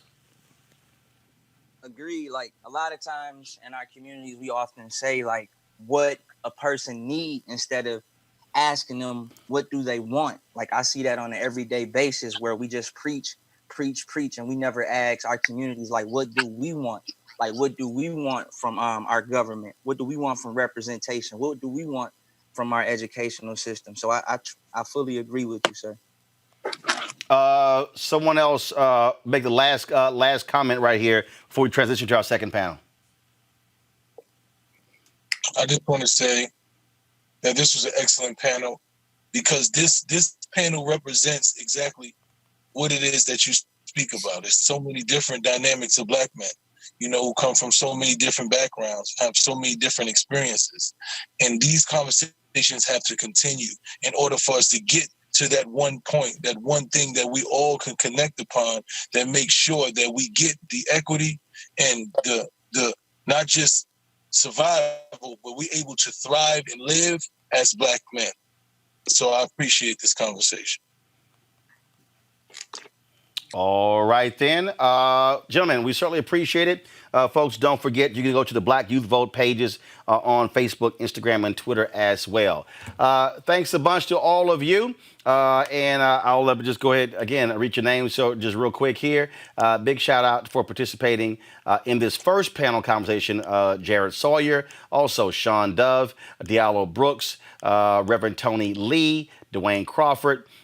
We have, of course, Tony Lewis Jr., and also Sean Preston and my son. Folks, we thank you very much. And my son, glad to see you, homeboy, to drive off in your car.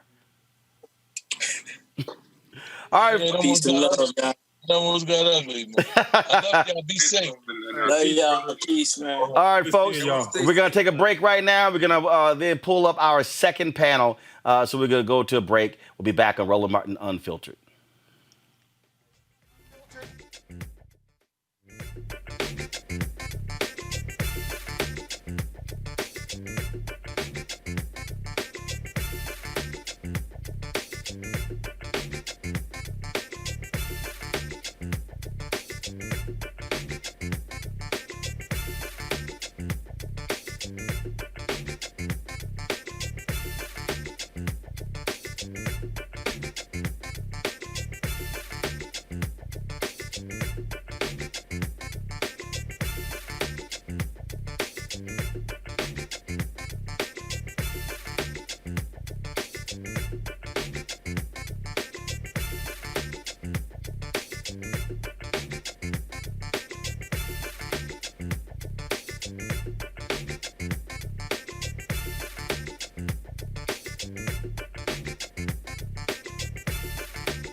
Ceek.com. Mary Spiel, her sister, she is actually the inventor, creator of these great headphones. Also, she has a virtual reality headset. You can actually get these, folks, with a promo code in partnership with us at Roland Martin Unfiltered. All you got to simply do is use this code RMVIP2020 when you go to Ceek.com. That's Ceek.com, Ceek.com. And so these are 360-degree 4D headphones. You can use them for gaming. You can listen to music. You could also, of course, use them for any number of purposes. Absolutely fabulous. You also see there the virtual reality headset they have as well, and so you could use that promo code for either one of these two devices. And we certainly appreciate them being a partner. Ceek.com. The promo code is RMVIP2020. All right, folks. I told you. Again, we appreciate all the folks who join our fan club. Folks have sent us some phenomenal letters. I've got some of those letters right here on our desk. And so I got folks have been sending me stuff, different notes. And so we appreciate them. I'm going to pull up one of these right here. We got thank you for providing great information on the show. Best of luck in your endeavors. Lady Fitzgerald Smith. Also, I had somebody say, don't laugh at the envelope. You got your money, LOL. And so they did say, be nicer to Melik. He just has a different point, a different view of things. Nah. Please continue doing what you do, or you're doing. You're bringing the funk with truth straight up. This is Jawan Nelson. And let's see here. I want to thank you for the knowledge and information that you provide on your show. You had the CEO for Operation Hope on your show, and the information I obtained, I was able to pass it on to some of the small black businesses in Hobbs, New Mexico. You helped me to help other blacks, and I truly appreciate it. Keep it coming. That's Julia Daniels. Thank you so much for all of what you do. My wife and I watch faithfully every evening. Wish we can contribute more, but we are currently on Social Security. John and Tarisha Henderson. I think that's what it is. If it's not, I'm sorry. And so, folks, if you want to join our Bring the Funk fan club, your dollars go to support this show. Simply go. You can use Cash App, $RM Unfiltered. You also have PayPal.me/R Martin Unfiltered. Venmo, Venmo.com/RM Unfiltered. You can also send, of course, a money order to our address. New Vision Media Inc. NU Vision Media Inc. Do me a favor, make it out to that, not the show. So because that's the name of the parent company. 1625 K Street, 1625 K Street Northwest, Suite 400, Washington, D.C., 2006. All right, folks, y'all know what time it is. No charcoal grills are allowed. I'm white. I got you, Pearl. Illegally selling water without a permit on my property. Whoa! Hey! Give us your ass. You don't live here. I'm uncomfortable. Y'all. So y'all know they announced that they're removing the imagery from Aunt Jemima. Well, this week, Donald Trump went to Arizona talking to the Turning Point USA youth meeting. That's that Charlie Kirk, Candace Owens group, a bunch of idiots. Lord, y'all, here's this stupid white woman, a student, who shared her knowledge, her unbelievable expertise about Aunt Jemima on yesterday. Aunt Jemima was canceled. And if you didn't know, Nancy Green, the original first Aunt Jemima, she was a picture of the American dream. She was a freed slave who went on to be the face of the pancake syrup that we love and have in our pantries today.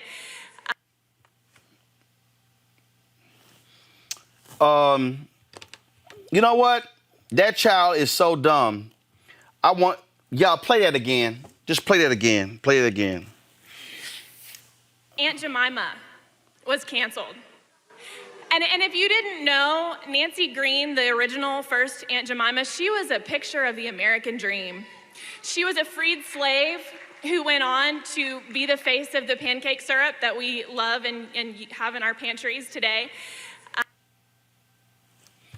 Y'all,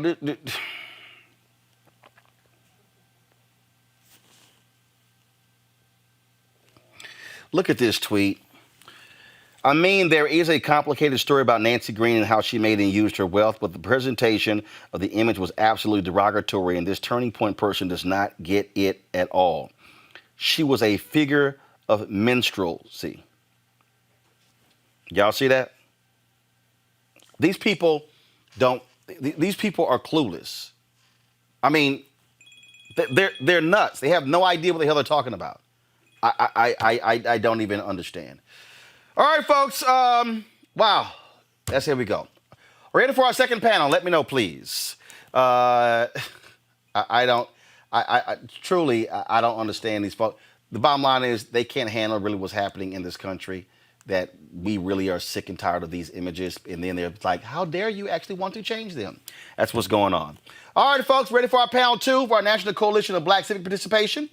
I'm going to introduce the panel. First, let me know when they're pulling up. But here are all the folks in the second panel. Daryl Coles, National BYV Project Assistant Intern with the National Coalition of Black Civic Participation.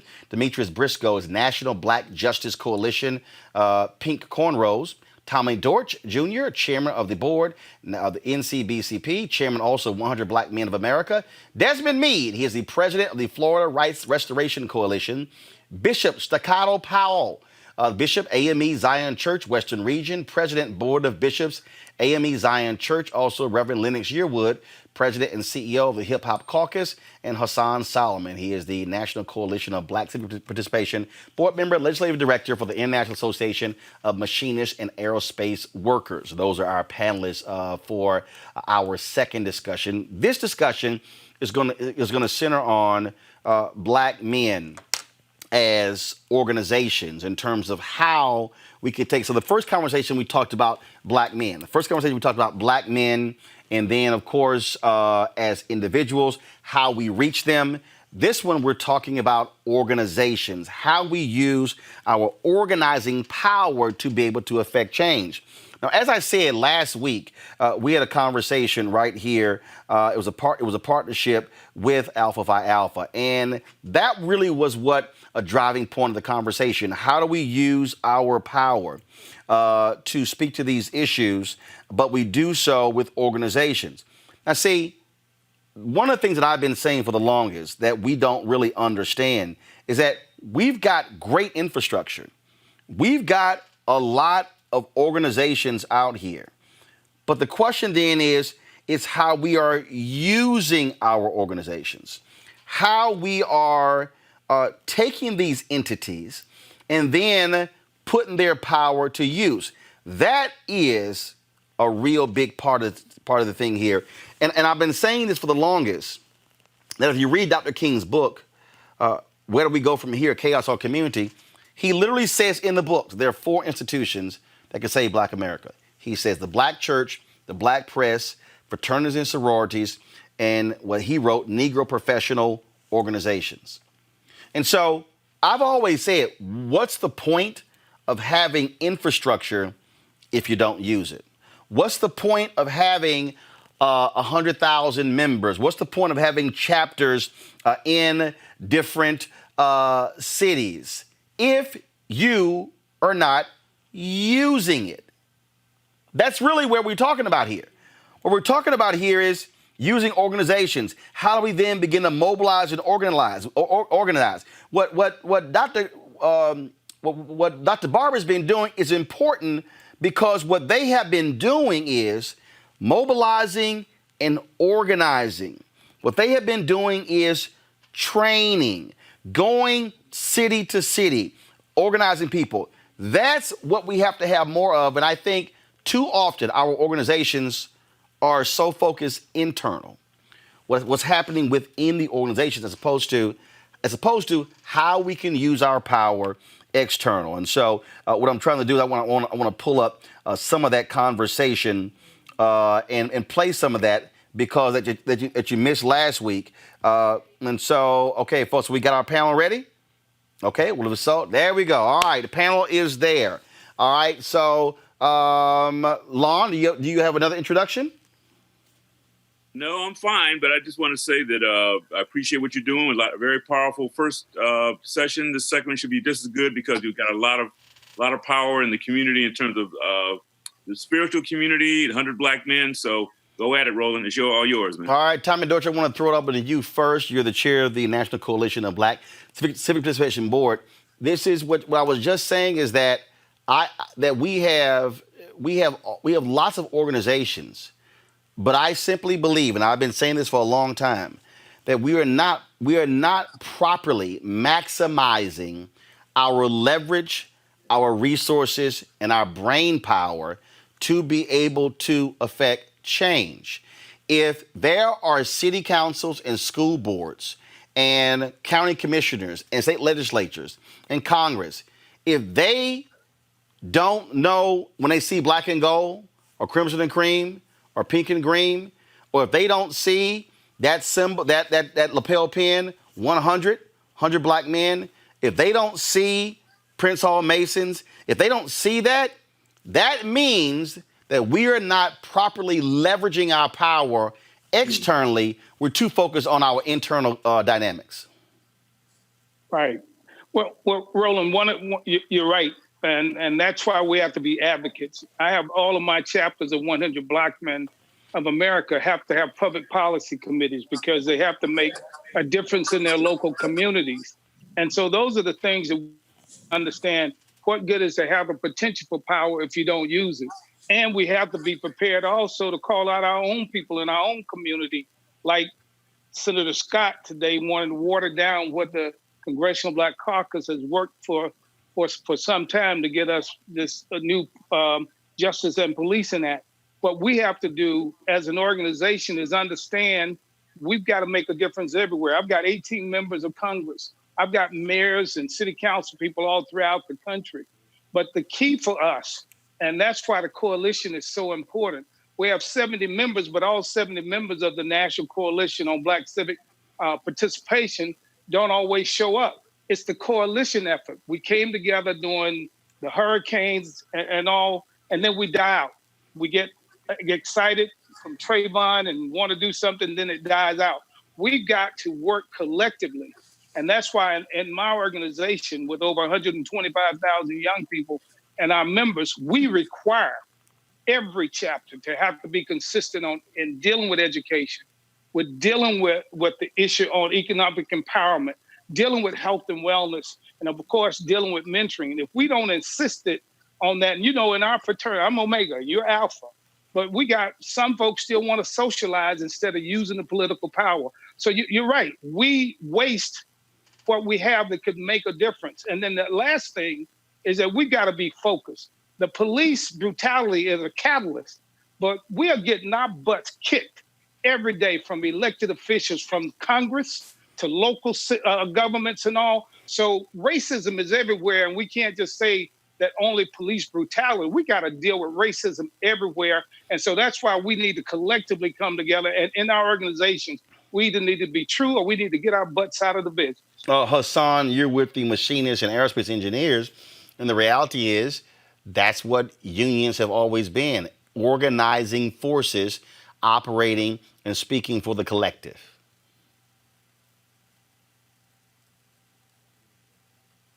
Do we have Hassan there? Hassan, if you're there, unmute yourself, please. I'm here. Go right ahead. Go right ahead. And that is what I was saying is that with the International Association of Machinists and Aerospace Workers, again, unions, that's what they were organized to serve that particular purpose. And so you must be able to be organized, mobilized and organized to affect change.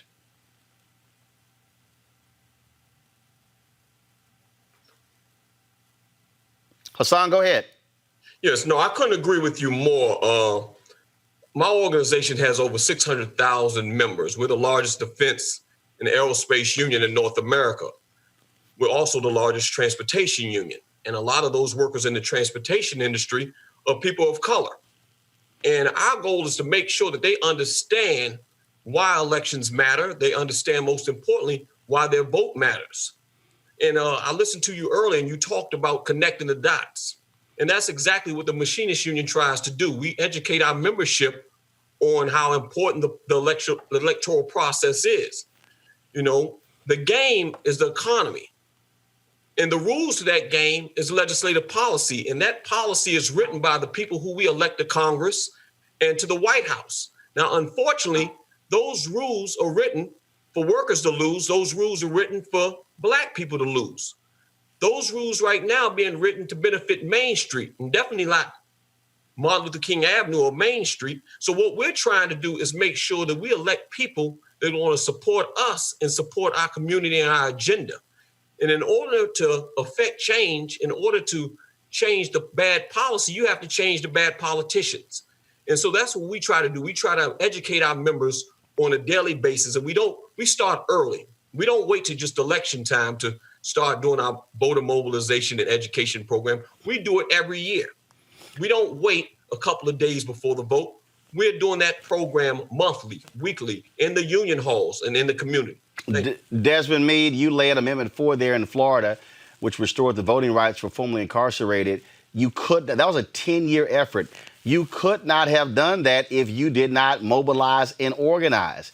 Speak to how critically important it is where groups chose to get behind your effort as opposed to you trying to go to individuals, why groups mattered.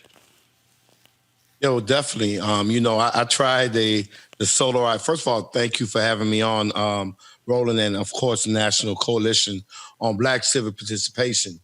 Early on in the campaign, it was basically a one-man show, and I realized that, at the end of the day, I even reached out to you, Roland, because I thought that this was an amazing opportunity to get the Divine Nine engaged in trying to collect petitions to help put Amendment 4 on the ballot. And so, definitely, I know you're going to hate this, but, the Mega Sci-Fi, they definitely stood up. The Delta stood up, the AKA stood up, and really gave us a big push in a lot of our communities in which we needed that help. There was still a lot left to be desired, and I'm going to be completely real. But we're an organization that believe in second chances. And so guess what? The Divine Nine have a real second chance to get down and dirty. And here's the key, because I think your first panel really touched on something, Tony Lewis and my son. When we talk about so often, we get caught up in only wanting to talk to the people that we're comfortable with talking to, right? And this is the time in our election where folks really have to talk to people who they're not comfortable. They got to talk to the Pookies and the Ray Rays, right? They've got to go to the hood, in the streets, on the corners, and have those conversations, because those people in our communities are people that have traditionally been ignored, right?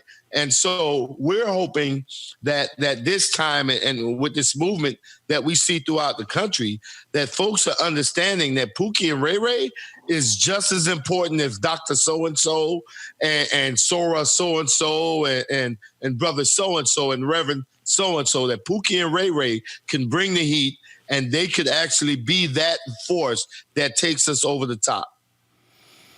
And that is the thing that Bishop Powell, we've had, look, for decades, the church has served as that.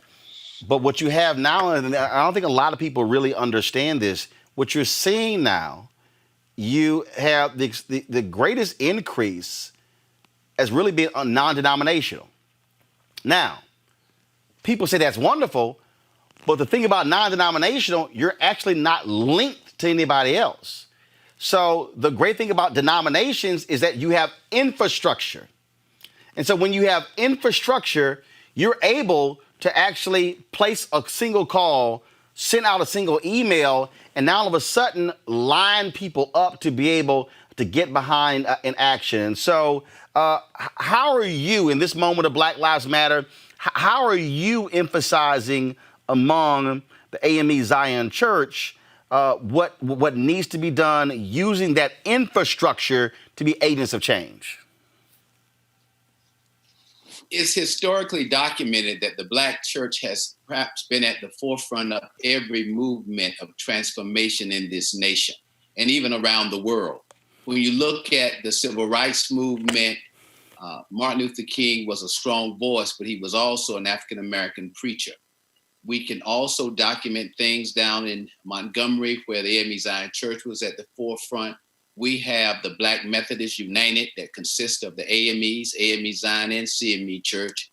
And 10 years ago, we had a great gathering in Columbia, South Carolina, and we came out with a male investment program targeted at a strategic, systemic, sustainable initiative to address the very things that we are seeing right now. What we have to do is not simply talk the talk, but as Tommy has said and others, we have to now operationalize and mobilize and implement these strategies. And even on the first panel, one of the recurring themes was not simply the vote, which is very important. We have to do that. We have to not just go to the polls, but we have to begin to take advantage of the early voting process. There are groups like Sojourners and the Skinner Institute, along with the Black Church. They have a Lawyers and Collars Day where we can now vote early. So we have to mobilize our people in the churches to vote early. Though we're not gathering in the sanctuaries as we have done before, the church is not just a building. We have to continue to have linkages with our people and mobilize them to the significance of what's happening at this very moment, not just with Black Lives Matter. But the key thing is we have to now ensure that we have our own. Everything we need, we have. We don't have to wait for anybody to fund our causes or to do anything. We spend perhaps more money in the US economy on things of luxury than anybody else in this society. Now we have to have our own banking institutions, not just the small time mom and pop lending agencies, but a global bank that links us from this country and all African Americans of the diaspora to the continent of Africa, where we have the greatest resources on all the planet. So it's time for us to move away from just talking the talk, Roland. I appreciate what the National Coalition of Black Civic Participation and Melanie has done down through this last 5-6 years or so. But we've got to, those of us who are on this call tonight, not just have a candid conversation, but we have got to begin to mobilize. And we are relaunching on August 1st, the Male Investment Program. You can like us on Facebook at the Male Investment Program. You can go on to Instagram, where you will see at MIP The Village, because we have to empower our men, boys, to stand up and be strong models and be the Adams of this generation and be who God has commissioned and called us to be in this moment in time. Apollos, again, infrastructure matters. How is your organization mobilizing and organizing specifically Black men when it comes to what's happening right now in the streets, but also in the suites? Well, for us, it's, first of all, thank you for having me this evening and being a part of it. I appreciate the leadership of Melanie Campbell. One thing that we do is we continue to work with other unions. And I consider Hassan my brother, but also our leader with the Labor Roundtable and showing the strength among Black trade unionists and being a part of those organizations and moving. One thing we're doing is also by closing the ranks, particularly of those who are in law enforcement that are Black, to stand forward on some of the issues that are affecting Black communities to move them forward. Many of our folks are in our industry that are federal employees continue to see the struggles and push forward. However, they are there trying to make corrective change. And in corrective change, that also means taking corrective action. So you'll see them now engaging our membership to make sure, hey, have you checked your own voting records? Have you made sure you've been voting? Have you made a plan for voting? So we're doing different things that we've never done before around organizing and being trade unionists. We are engaging our membership in different ways, and then we're branching out, because one thing that we realize in our organization is that we can't do it all by ourselves. We have to have partnerships. We have to be with folks. And then also, I'm always encouraged by a mentor, Mr. Dossier, making sure that we're connecting with our young folks that are in the trade unionist movement with the young organization, which is the Young 40 group. I spoke with a person today, and he's like, hey, I need to make sure I'm being engaged in Florida, because that's where I want to get out and help people vote. But I put my ballot in so I could actually vote early. So we're connecting all of those dots for our members and continue to mobilize, by also trying to build strength in numbers. Demetrius, the power of using organizations to drive and their infrastructure to drive change. Yes, sir. Well, my organization, Pink Cornrows, and National Black Justice Coalition, is focused on policy change. And so we have to see how dismantling the system of white supremacy and systemic racism is going to make sure that Black and brown people are not being killed by police officers and not being wiped out by medical institutions that are not seeing our best interests at heart, right? I think having economic power is good, but we can't just build these economic systems when the government is still doing things, white supremacy is still doing things to push us down. So I really think we need to organize the community by understanding what we need to do by dismantling, and not just voting, because voting is great and it's important, but we have to work by telling our elected officials that we need to dismantle certain systems that's actually killing our bodies. So I think that's where we need to start as well. Well, we are focused on this policy. Well, I think the thing there, Daryl, then Reverend Yearwood, Daryl first, is that what we often do is our messaging is vote, but our messaging is then doesn't shift to what then happens after the election, regardless of if your candidate won or lost, which is why organizations matter. That was the critique I offered when Diddy made his comment about holding our voter hostage is you can't make an argument for something before the election if you don't have an infrastructure that can then hold a person accountable after the election. So I'd just like to start off by saying thank you for Melanie Campbell for this experience, and also to you, Roland, for sharing your platform to us. So the answer, try my best to answer your question. Organizations and coalitions, I think need to come together. When we come together, because we all trying to reach the same goal, get to the same journey. So to quote Malcolm X, he said, it's not that we are outnumbered, but we are just out-organized. So, all the organizations come together, just like voting, when Black people come to turn out together, when we all turn out together, we make real change. So organizations, we come together, we do real work, like the National Coalition on Black Civic Participation. We pride ourselves on partnering with organizations. We've been getting out doing great work, having youth watch groups, and to further talk about what the first discussion of the panel was saying, the messaging, which I thought was real important. The messaging needs to be better to reach better to our Black youth. So, I just think all the organizations need to come together and we can put out a more powerful message and we can make real systemic change when we all, brain power storm together. So, Reverend Yearwood, to that particular point, again, how you must be able to then, it's one thing to mobilize during the election, but then, of course, after the election is over. If you're talking about a member of Congress, that's 2 years. United States Senate is 6 years. Governor is 4 years. A county official could be 4 years as well. And I think that is, to me, that has been the greatest mistake that we have made, not just Black folks, but many people out there, is that there's so billions of dollars are spent on the election. But then once the election is over, then shifting to, okay, election is over.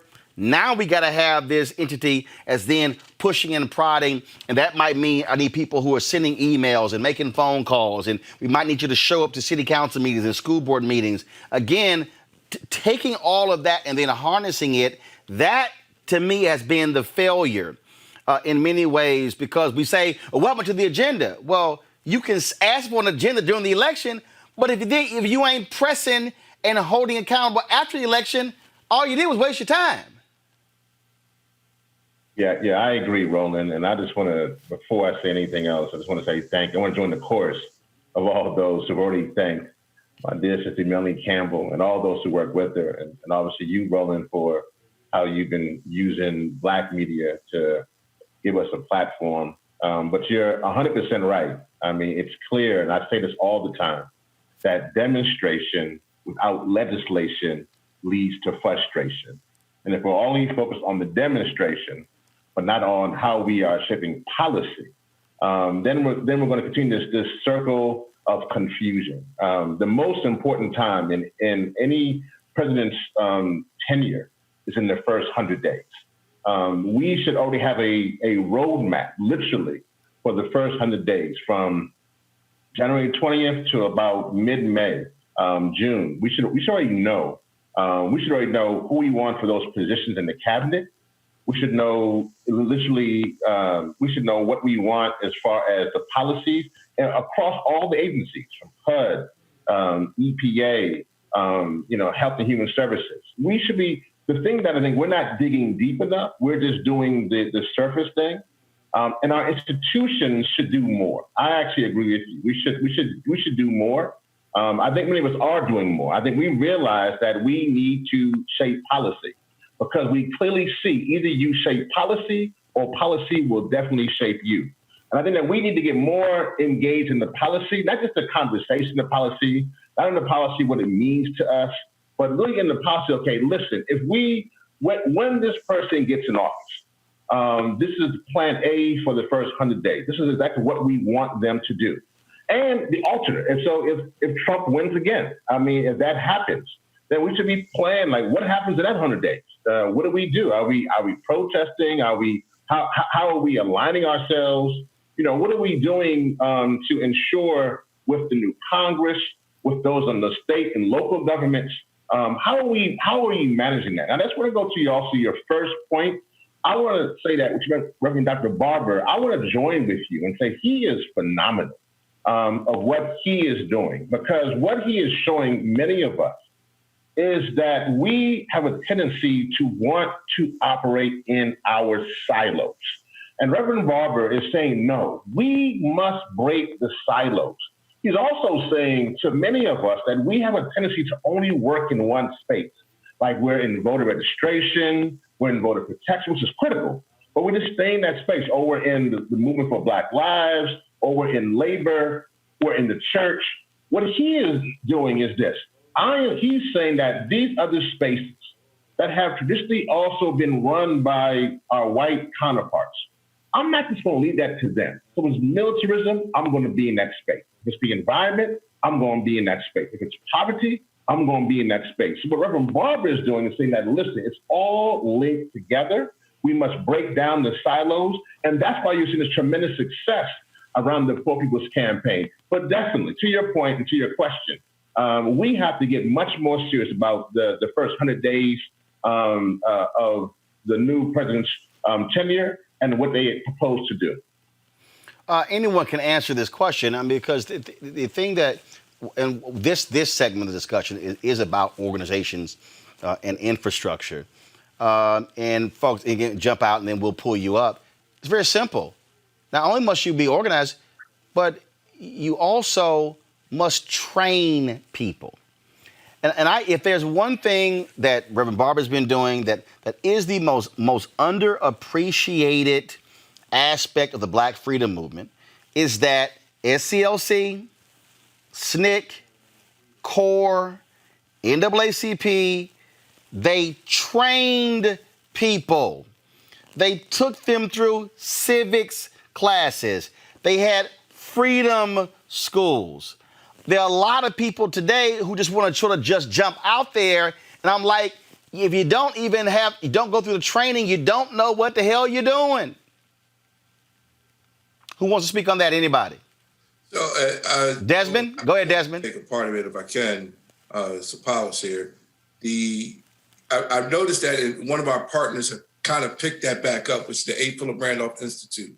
And one thing that Brother Solomon and I have us working on is we have literally gone back and started training folks, particularly on how we engage our communities, going back to barbershops and beauty salons, and making sure we're sitting there talking to folks on Saturdays when they're at their busiest portions, and engaging them on the policy. The one thing that I think that we miss on, that we've engaged with people on, is not just the elections, but also after the elections, watching our elected officials with some of these boards and commissions where things are decided that don't necessarily come before a city council or a county council, and engaging our politicians specifically that, hey, when it comes time for these other appointments, you should be looking at our communities when it comes to zoning.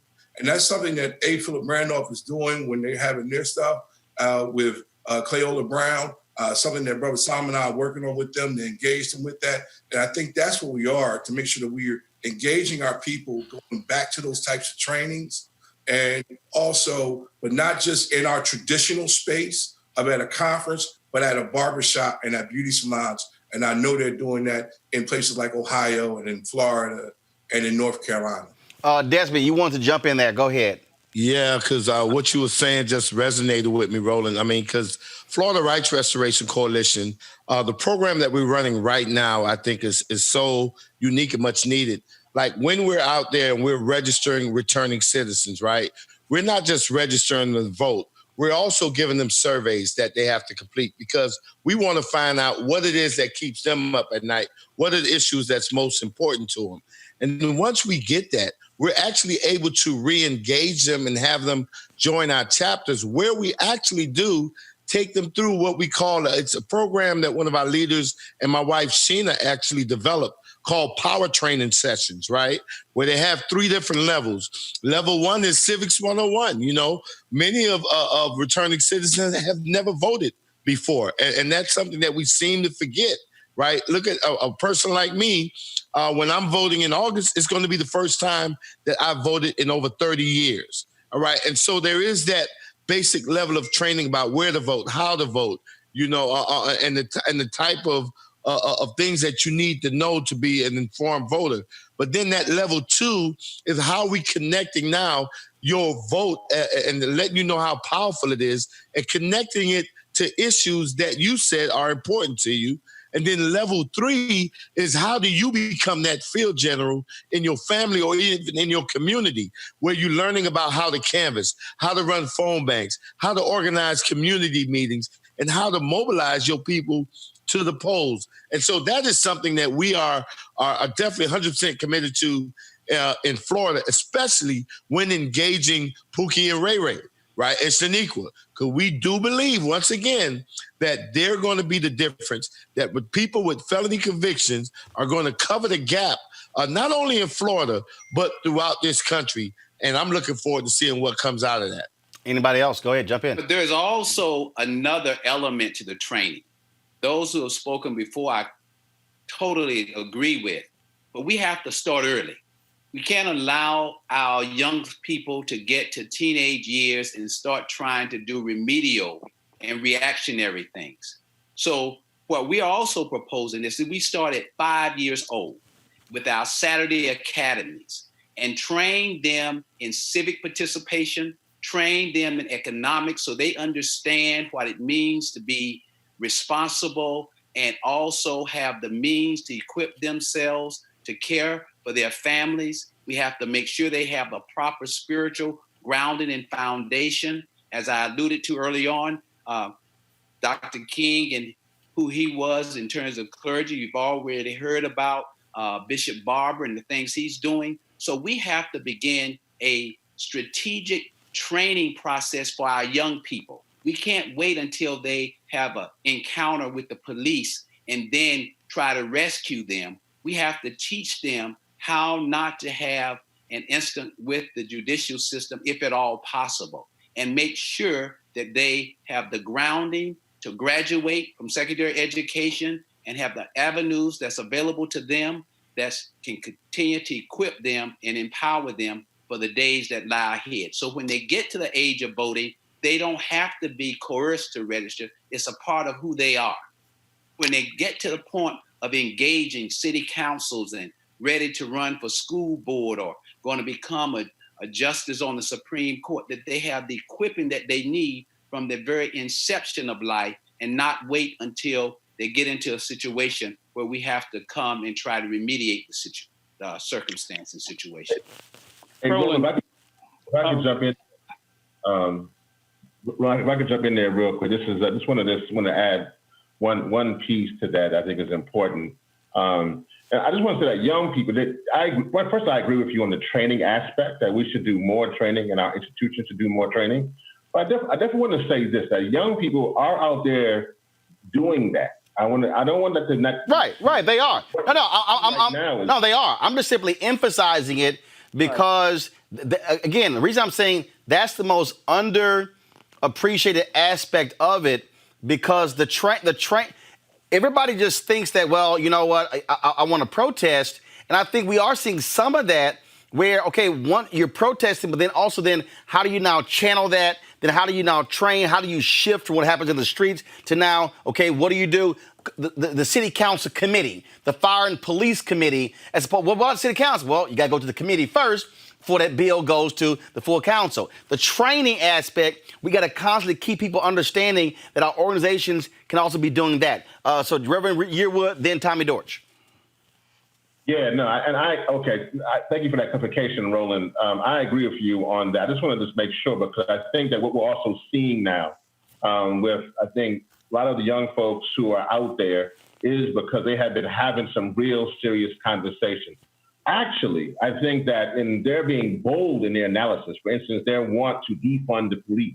I think those who've been around want to coach that and change that and wordsmith that. And they are very clear on what they want and the reason why they want that. They want to, say, listen, the budgets that are going to these police departments are bloated.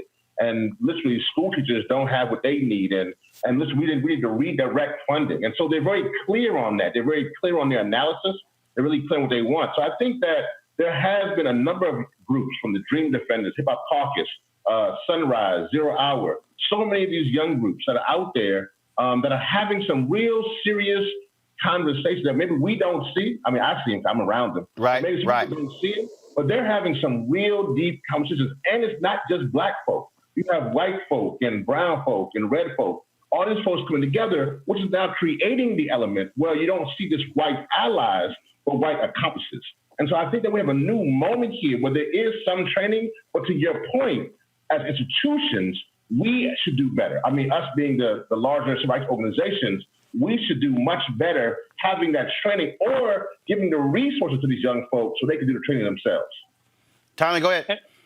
And I think what we have to understand is not either or. There are a number of things we must incorporate. The coalition, for example, we're being successful because we have units throughout multiple states.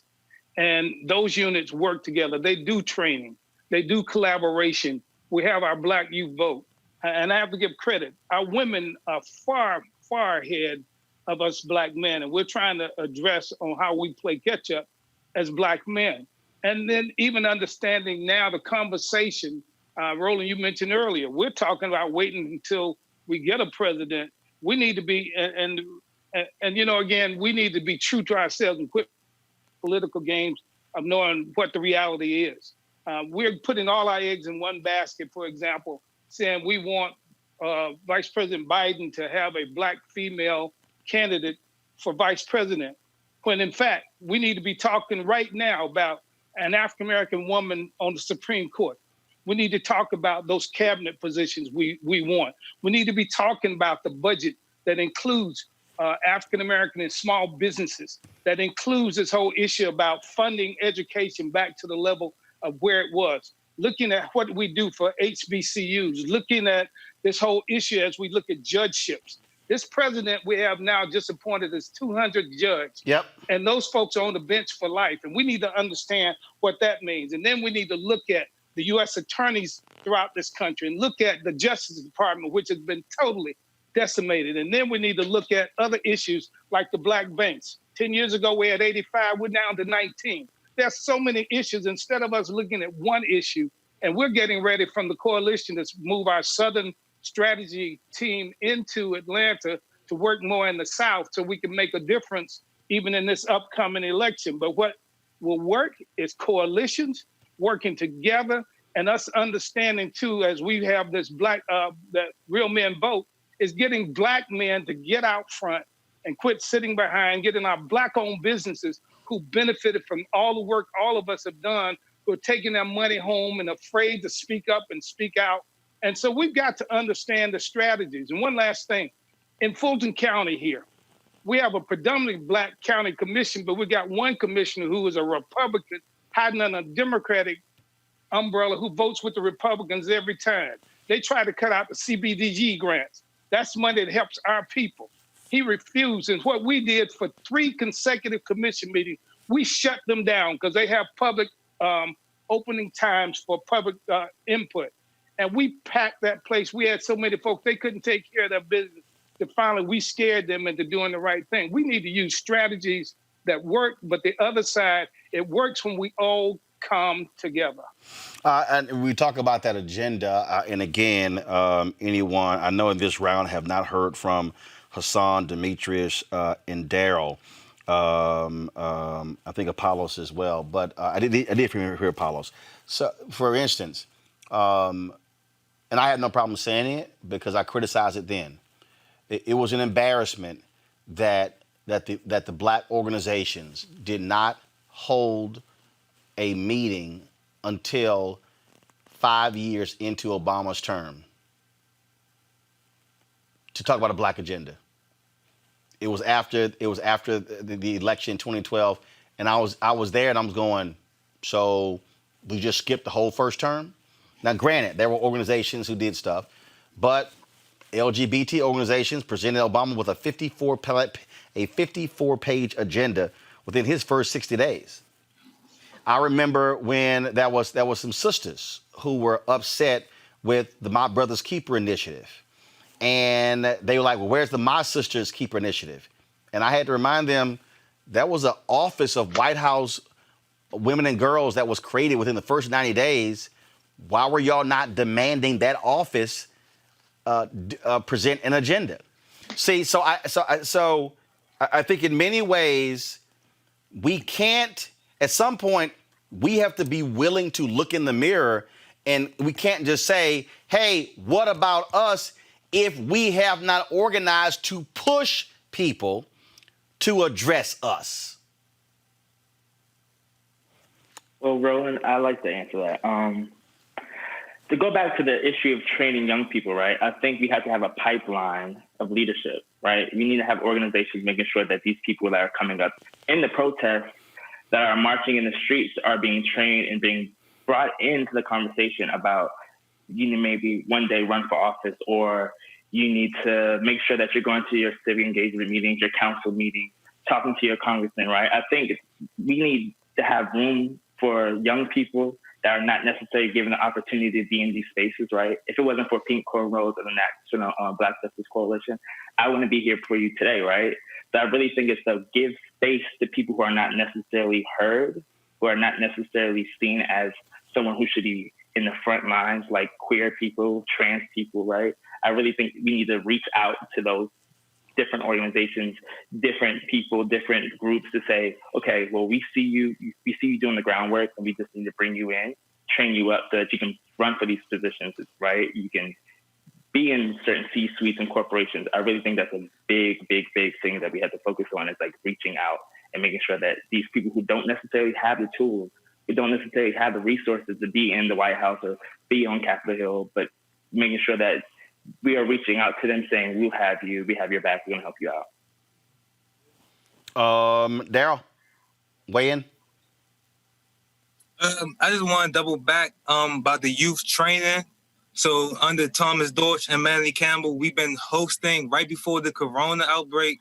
We was getting ready to host in September a Black You Vote youth training where we was going to have fly out different youth organizers to Atlanta, where we was going to host different levels of training. And also Black You Vote been hosting local training within our own sister states, where we have branches of Black You Vote at.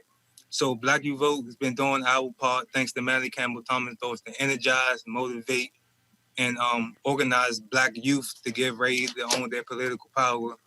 So we've been doing our part to motivate the youth and get ready to vote. So training has been very poor on our end, and we've been doing our part and trying to do our part, like to really energize the youth to own their political power and get civilly engaged, because it's more important now than ever. Got about 6 minutes left. I'm going to throw this out there, and anybody can jump in. Outside of your organizations, who is doing this well? Who can serve as a model for people out there in terms of to activate, engage, organize, and mobilize Black men or Black people in general? Anybody can jump in. I think there are a number of people that are doing it exceptionally well. Thomas Dorch has been on the front lines with the 100 Black men. We've heard his voice. He continues to lead. I think Melanie Campbell, with the whole civic participation, is doing an outstanding job.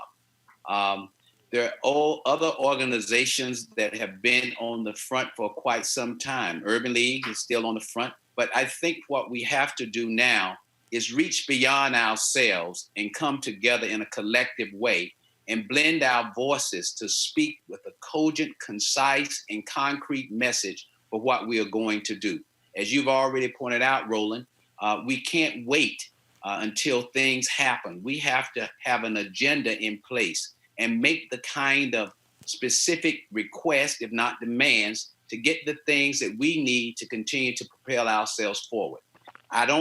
This is the first time I've used this concept, but I'm going to put it out there. In some instances, we're going to have to resegregate. We can't just try to be assimilated into the larger culture. But when segregation was at the fore, many of the things that we have lost. Thomas talked about the number of banks that we used to have, the number of businesses in our communities, and all of that has gone by the way. So now, as opposed to simply protesting, we have to put up our own solid infrastructure and foundation. We've got the census is going on. We need to make sure that we are counted in the census. So when this $625 billion is being divvied up, our communities are not overlooked. Our infrastructure in our communities have to be supported as well. So we've got to now not just look at individual organizations, and I think Reverend Yearwood talked about the silo effect, but we've got to get beyond ourselves and link up and ensure that we have the kind of presence and participation that we require to do what we need to do. Roland, I think Hassan, organized labor is a prime example that the Black community can look at that is organizing and pushing an agenda. They don't attack organized labor because we're weak. They attack us because we're strong. Because 100 days into the election, we do have a defined agenda. We do understand that social issues divide us, but economic issues unite us across genders, across race, across economic stratus. And that's why we are so effective in supporting candidates that support us and support our agenda.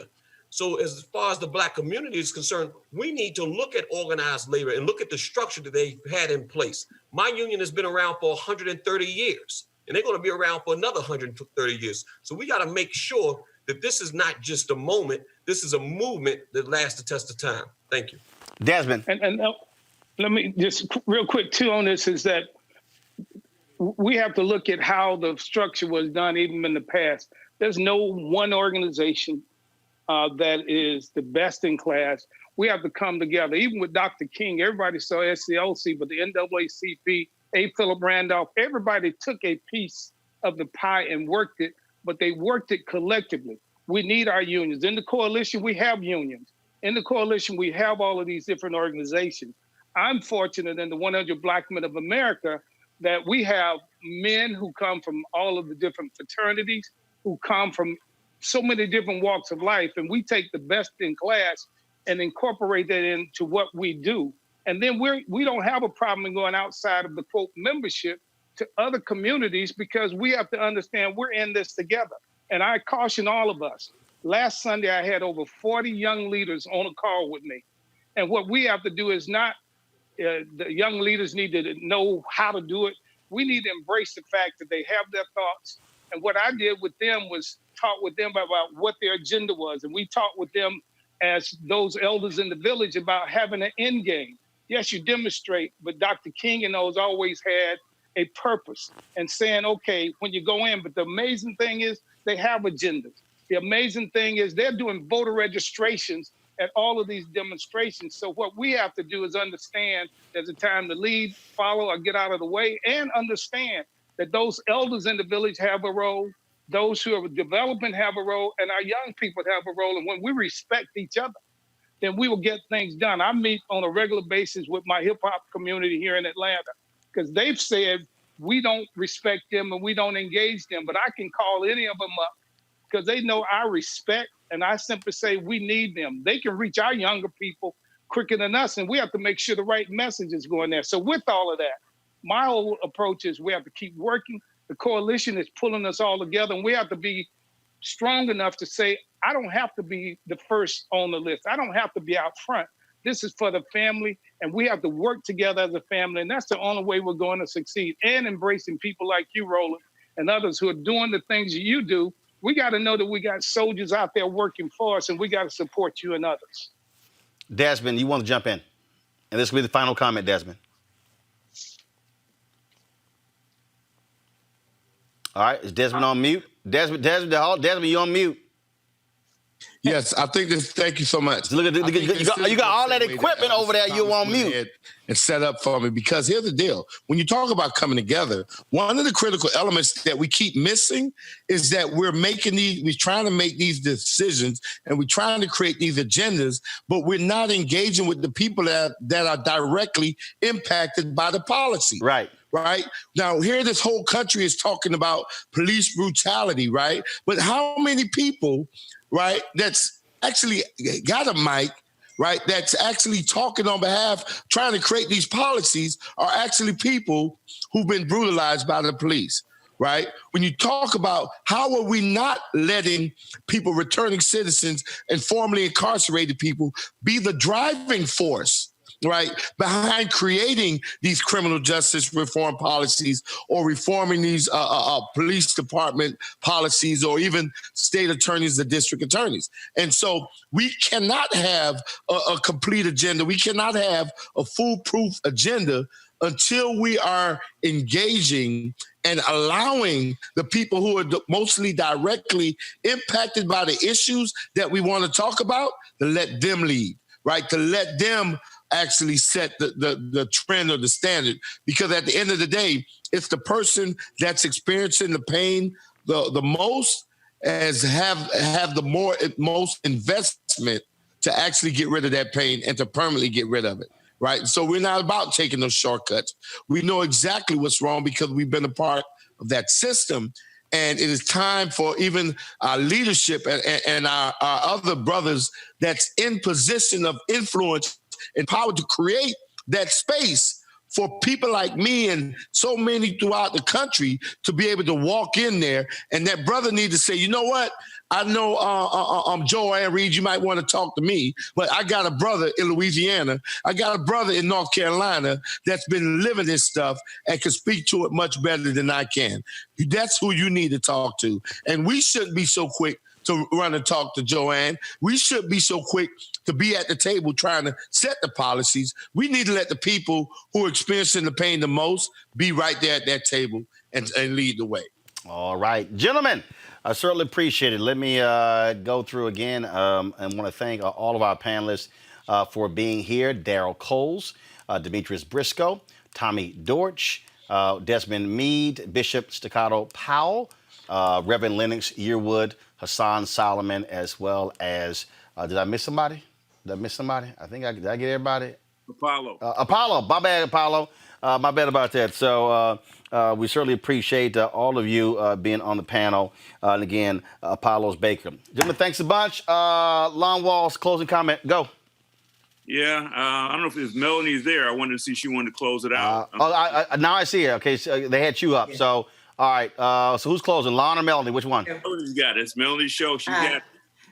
It's our show.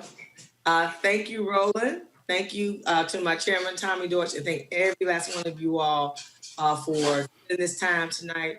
This is not the end. It's a reboot of us rebuilding our Black Male Initiative inside of the National Coalition. So these conversations are not just conversations. We will be having our Black Vote national training, whether it be virtual or in person, depending on COVID. But also having next year the Black Men and Boys Day on Capitol Hill, where we are going to make sure that Black men are front and center present. Like we have Black Women's Roundtable in March, we will have a day for Black men and boys. And just thank you all for all you're doing. And together we will bring about the real change we need for our communities. So thank you, Roland, and thank you, everybody. All right, folks, that is it for us. We certainly appreciate everybody who joined us, who watched YouTube, Facebook, and Periscope. Don't forget to support Roland Martin Unfiltered by joining our Bring the Funk fan club. Folks, you can give, again, Cash App, $RM Unfiltered. Also, paypal.me/R Martin Unfiltered. We also have Venmo. You can give via Venmo, as well as you want to use Square to simply use the credit card. Go to RolandMartinUnfiltered.com.